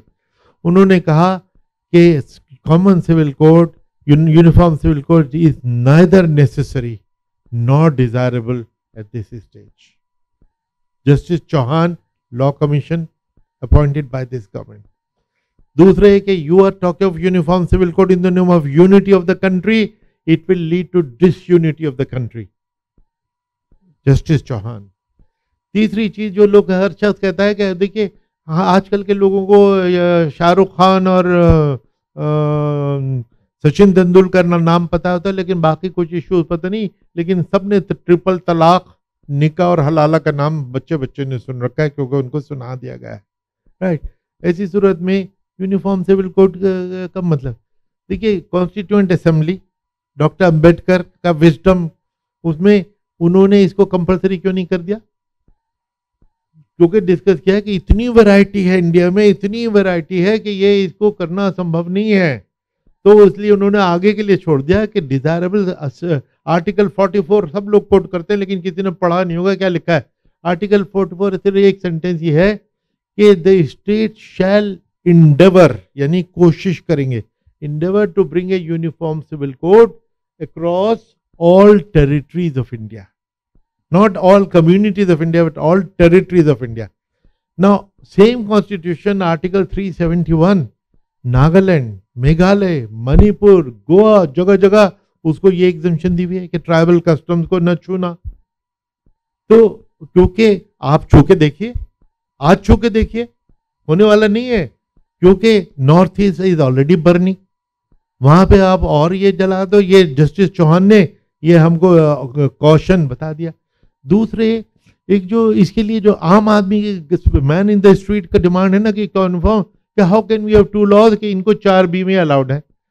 अगर ये कह दिया जाए कि 4 बीमे सबको अलाउड है तो सब खुश हो जाएंगे, सबको अलाउ कर दो, चलो यूनिफॉर्म हो गया सिविल कोड। तो ये भी इन्होंने लॉ कमीशन ने लिखा है कि भाई यहाँ पॉलीगेमी तो इंडिया में, मैंने भागवत जी को भी ये बताया, अपनी किताब दी थी और एक बुकलेट है जो आज बाहर रखी हुई है वो देंगे, कि उसमें मैंने कहा कि साहब पॉलीगेमी तो इंडिया में संभव ही नहीं है, इक्का दुक्का अगर है वो छोड़ के चलेंगे, वो कैसे? मैंने कहा जेंडर रेशो 1000 मर्दों के मुकाबले में 940 औरतें, यानी 60 लोगों को तो पहली बीवी नहीं मिलेगी, तो मुझको दूसरी कहां से मिल जाएगी? तो उस पर बड़े हंसे वो। अब लोग बॉडी लैंग्वेज पे कमेंट करने वाले पे कहेंगे भाई द फैक्ट कि he laughed at it which means he registered with the point I am trying to make कि भाई पॉलीगेमी इंडिया में संभव नहीं, औरतें ही नहीं है, जो अपनी जगह एक सैड स्टोरी है कि क्यों नहीं है, 1000 पे 1000 होनी चाहिए। लेकिन चलिए वो छोड़िए, तो पॉलीगेमी की इन्होंने फिगर दिए कि सबसे ज्यादा पॉलीगेमी अभी भी लॉ कमीशन ने कोट की है, पुरानी एक स्टडी जो मेरी किताब में भी थी, ट्राइबल्स में 15.25%, उसके बाद बुद्धिस्ट, उसके बाद जैन्स, उसके बाद Hindus 5.8, Muslims 5.7। The least polygamous are the Muslims. अब देखिए यहाँ आयरनी कि मैं पॉलीगेमस नहीं हूं लेकिन इस राइट के लिए लड़ने मरने को तैयार हो जाऊंगा। तो मैं मुसलमानों से कहता हूं कि भाई अगर तुम करते ही नहीं हो तो तुम ही डिमांड करो पॉलीगेमी बैन करो, तो बाकी सब भाग जाएंगे ये सुन के कि ये क्यों बैन करा रहा है, तो दुरू को चक्कर है।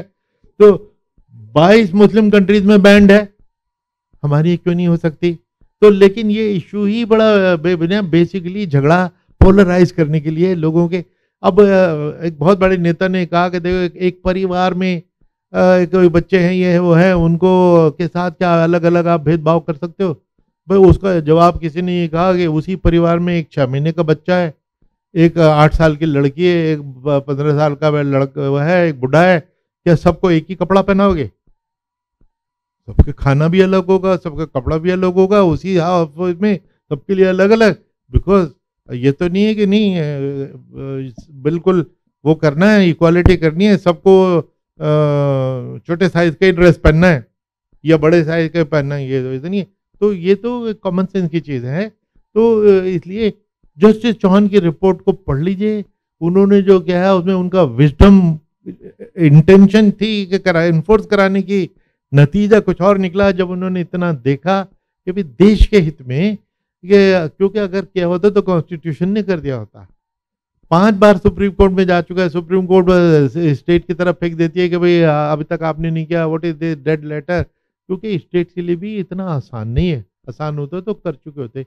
और लेटर ट्राई, पर इसमें कंसेंसस का जरूरी है, इतनी वैरायटी। अब मैं देखिए मेरा निकाह होता है, आप फेरे करते हैं, ये पर्सनल लॉज ही तो हैं, किसको तकलीफ है इसमें? आपके फेरे से मुझे कोई तकलीफ नहीं, मेरे निकाह से आपको कोई तकलीफ नहीं होनी चाहिए। मैं नीचे दबा दिया जाऊंगा, आप जला दिए जाएंगे, ये भी तो पर्सनल लॉ है, किसको तकलीफ है इसमें? किसी को नहीं। बेसिकली पर्सनल लॉ ज्यादातर यही है। कुछ ओनली थिंग इसमें जो जस्टिस चौहान ने बात की है और मैंने आर्टिकल में भी कही है कि इसमें जो इनइक्वालिटी है, अगर औरतों के साथ डिस्क्रिमिनेशन हो रहा है उसको ठीक करना चाहिए, और वो with in the same community with in the same law करना चाहिए। इस्लाम में रिफॉर्म मुसलमान ही करे, हिंदूज में रिफॉर्म हिंदू करे, ये स्पिरिट होती है। बाहर से कोई थोपने की कोशिश करता है, इसको मिसअंडरस्टैंड किया जाता है, उससे बिटरनेस होती है। तो ये reform with in the community, अब ट्रिपल तलाक की बात जब हो रही है, मैं इसके बिल्कुल खिलाफ था। जब ये सुप्रीम कोर्ट के फैसले थे 10 दिन पहले, मैं ट्विटर पे, आप में से कितने लोग ट्विटर पे हैं मुझे नहीं मालूम, मैंने एक ट्वीट किया था। मुस्लिम पर्सनल लॉ बोर्ड का एक मीटिंग हो रही थी, मैंने कहा कि देखो ट्रिपल तलाक से जैसे घटिया चीज कोई नहीं है और कुरान के खिलाफ है ये, और आप इसको लीगल जो डिक्लेयर किया वो आप इसको इलीगल डिक्लेयर कर दो। आप नहीं करोगे तो सुप्रीम कोर्ट करेगी, फिर आपको बुरा लगेगा, तो इसलिए आप खुद कर दो। उन्होंने नहीं किया, उन्होंने कहा कि है तो लीगल, है तो बुरा लेकिन है लीगल। तो यार इलीगल ही कर देते, 22 मुस्लिम कंट्रीज ने इलीगल किया हुआ है, आपने क्यों नहीं कर दिया? सुप्रीम कोर्ट ने अगले हफ्ते उसको इलीगल डिक्लेयर कर दिया, सब ठीक है। तो इसलिए कम्युनिटी को अपनी ये रिफॉर्म की जो ज़रूरत है, अपनी जिम्मेदारी को समझना चाहिए और खुद रिफॉर्म करना चाहिए, वरना आउटसाइड फोर्सेस उसको इन्फोर्स करते हैं। Thank you. Second last question, this is about your latest book जो पॉपुलेशन मिथ आया हुआ है। आपने जो मिथ मुस्लिम पॉपुलेशन की ग्रोथ के बारे में की जाती है, फैलाई जाती है, उसको डिसमेंटल किया हुआ है, तो उसको थोड़ा शॉर्ट तरीके से मैं भी बता सकते हैं प्लीज? ना, उसमें मैं ये बताना चाहता हूँ कि देखिए जनरल इंप्रेशन ये साल से क्रिएट किया गया है कि हिंदू मुसलमानों के यहाँ बहुत बच्चे होते हैं, और अगर हिंदू फैमिली में 2 बच्चे हैं तो मुसलमान के 10 होते हैं, 8 होते हैं, ये बताया जाता है। लेकिन मैंने गवर्नमेंट ऑफ इंडिया का data, totally national family health survey 5, 1, 2, 3, 4, 5 और उससे पहले के 3 सेंसस है, उस बेसिस पे कि मुस्लिम और हिंदू फैमिली में एक बच्चे से ज्यादा का फर्क 30 साल पहले भी नहीं था। 1 चाइल्ड, नॉट 8 चिल्ड्रन, तो ये एग्जैजरेटेड। और Muslims are adopting family planning much faster than all communities. As a result, the gap is reducing. From 1 child, it has come down to 0.3. बड़ी तेजी से हो रहा है। दूसरी चीज इसमें, मेरे एक दोस्त हैं प्रोफेसर दिनेश सिंह, दिल्ली यूनिवर्सिटी के वाइस चांसलर थे, बहुत बड़े मैथमेटिशियन हैं। मैंने उनको अपना डेटा भेजा कि प्रोफेसर साहब मैं आपको ये भेज रहा हूँ, आप इसका मैथमेटिकल मॉडलिंग, आपने लफ्ज सुना होगा कि mathematically you can model, you can predict the future, क्या आप बताओ आगे क्या होगा। तो उन्होंने उसमें बना के भेजा जो मैंने किताब में छापा है। तो उन्होंने कहा कि साहब 1000 साल तक भी नहीं हो सकता, भूल जाओ, सवाल ही नहीं पैदा होता कि मुसलमान हिंदुओं से ज्यादा हो जाए। मुसलमान का ग्राफ यूं चल रहा है, उन्होंने दिखाया है, हिंदुओं का ग्राफ यूं चल रहा है। तो ये आर मुस्लिम ओवरटेकिंग और द गैप इज इंक्रीजिंग। 1951 में गैप 29 करोड़ था हिंदू मुसलमान में, आज 80 करोड़ है। और ये कह रहे हैं कि बस मुसलमान आने वाला है 4 साल के अंदर अंदर। तो एक तो मेरे पास वीडियो है कि 2029 में मुस्लिम प्राइम मिनिस्टर होगा, यहाँ तक ये फोरकास्ट। और इसी पे जेनोसाइड कॉल आती है कि ये आ जाएंगे, औरंगजेब आ जाएगा, ये अगर इनकी पावर आ गई तो ये सब करेंगे। इस तरह डराया जा रहा है just to polarise, it's all rubbish. अच्छा, वो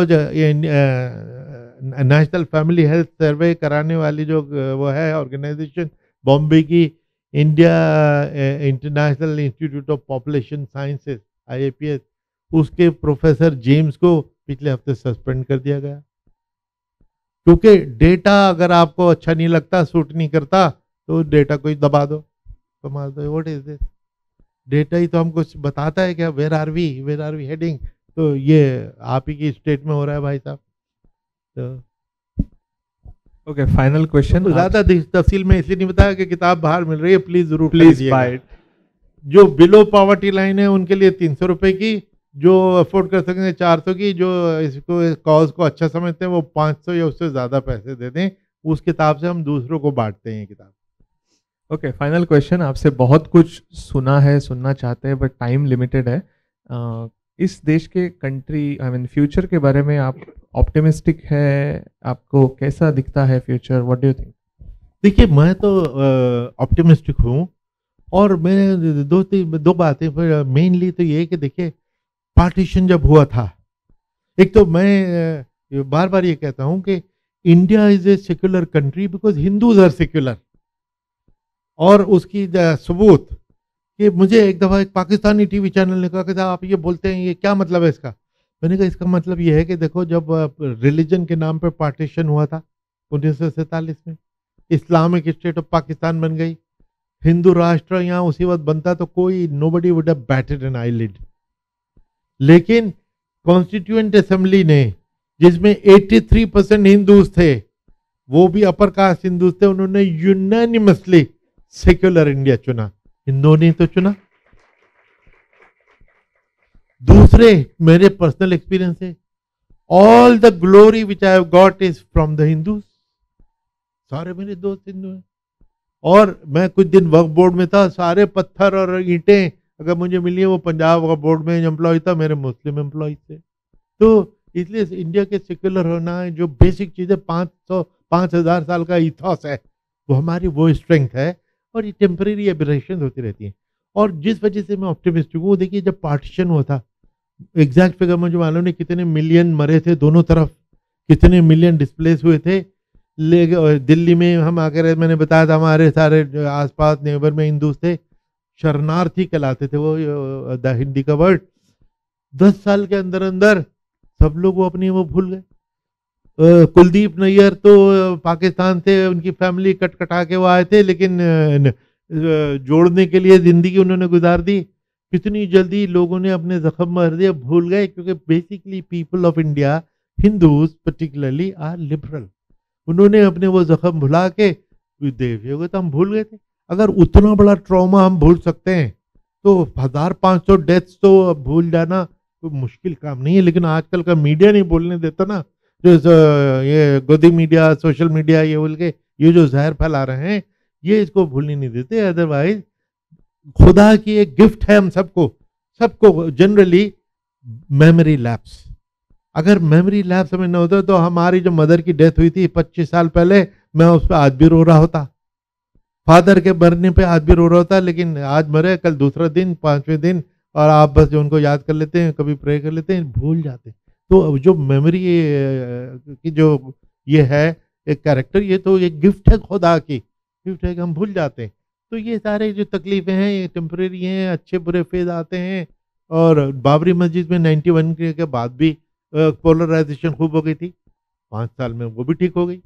वहीं पे बीजेपी हार गई थी, उसके फॉरेन इलेक्शन किन्होंने हराया था? मेजॉरिटी तो 80% हिंदू थे, उन्होंने हराया था। तो इसलिए मैं समझता हूँ कि that's why I am optimistic कि basic ethos of India being secular, it will bounce back hopefully with your prayers. Thank you.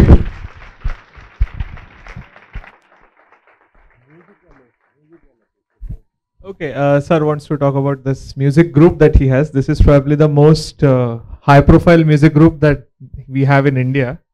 Yes, ये जो इंटरेस्टिंग चीज़ है कि मैंने एकेडमी में जाने से पहले एज लेक्चरर एक बीट ग्रुप बनाया था, रॉक बैंड बनाया था, वो मेरा आज तक जिंदा है। और आज भी मेरा एक रॉक बैंड है जिसमें शिव शंकर मेनन हमारे फॉर्मर नेशनल सिक्योरिटी एडवाइजर हमारे सिंगर और गिटारिस्ट हैं। निरुपमा राव हमारी उसमें सिंगर हैं जो वो आती जाती रहती हैं। मधुकर गुप्ता होम सेक्रेटरी थे, वो हमारे ड्रमर हैं। और मैं म्यूजिक को थेरेपी समझता हूँ, इट इज़ थेरेपी। 2 चीज़ों ने जिसने उन्होंने मेरी सैनिटी को बरकरार रखा है कि जब कोई टेंशन हो सरकार से, इलेक्शन से, किसी से, आप म्यूजिक बजाओ, गिटार बजाता हूँ मैं, कीबोर्ड बजाता हूँ, उसमें मैं भूल जाता हूँ। और योगा, ये 2 चीज़ें विच कीप मी गोइंग। कोई टेंशन मुझको लंबा लिटाने में कामयाब आज तक नहीं हो पाई है।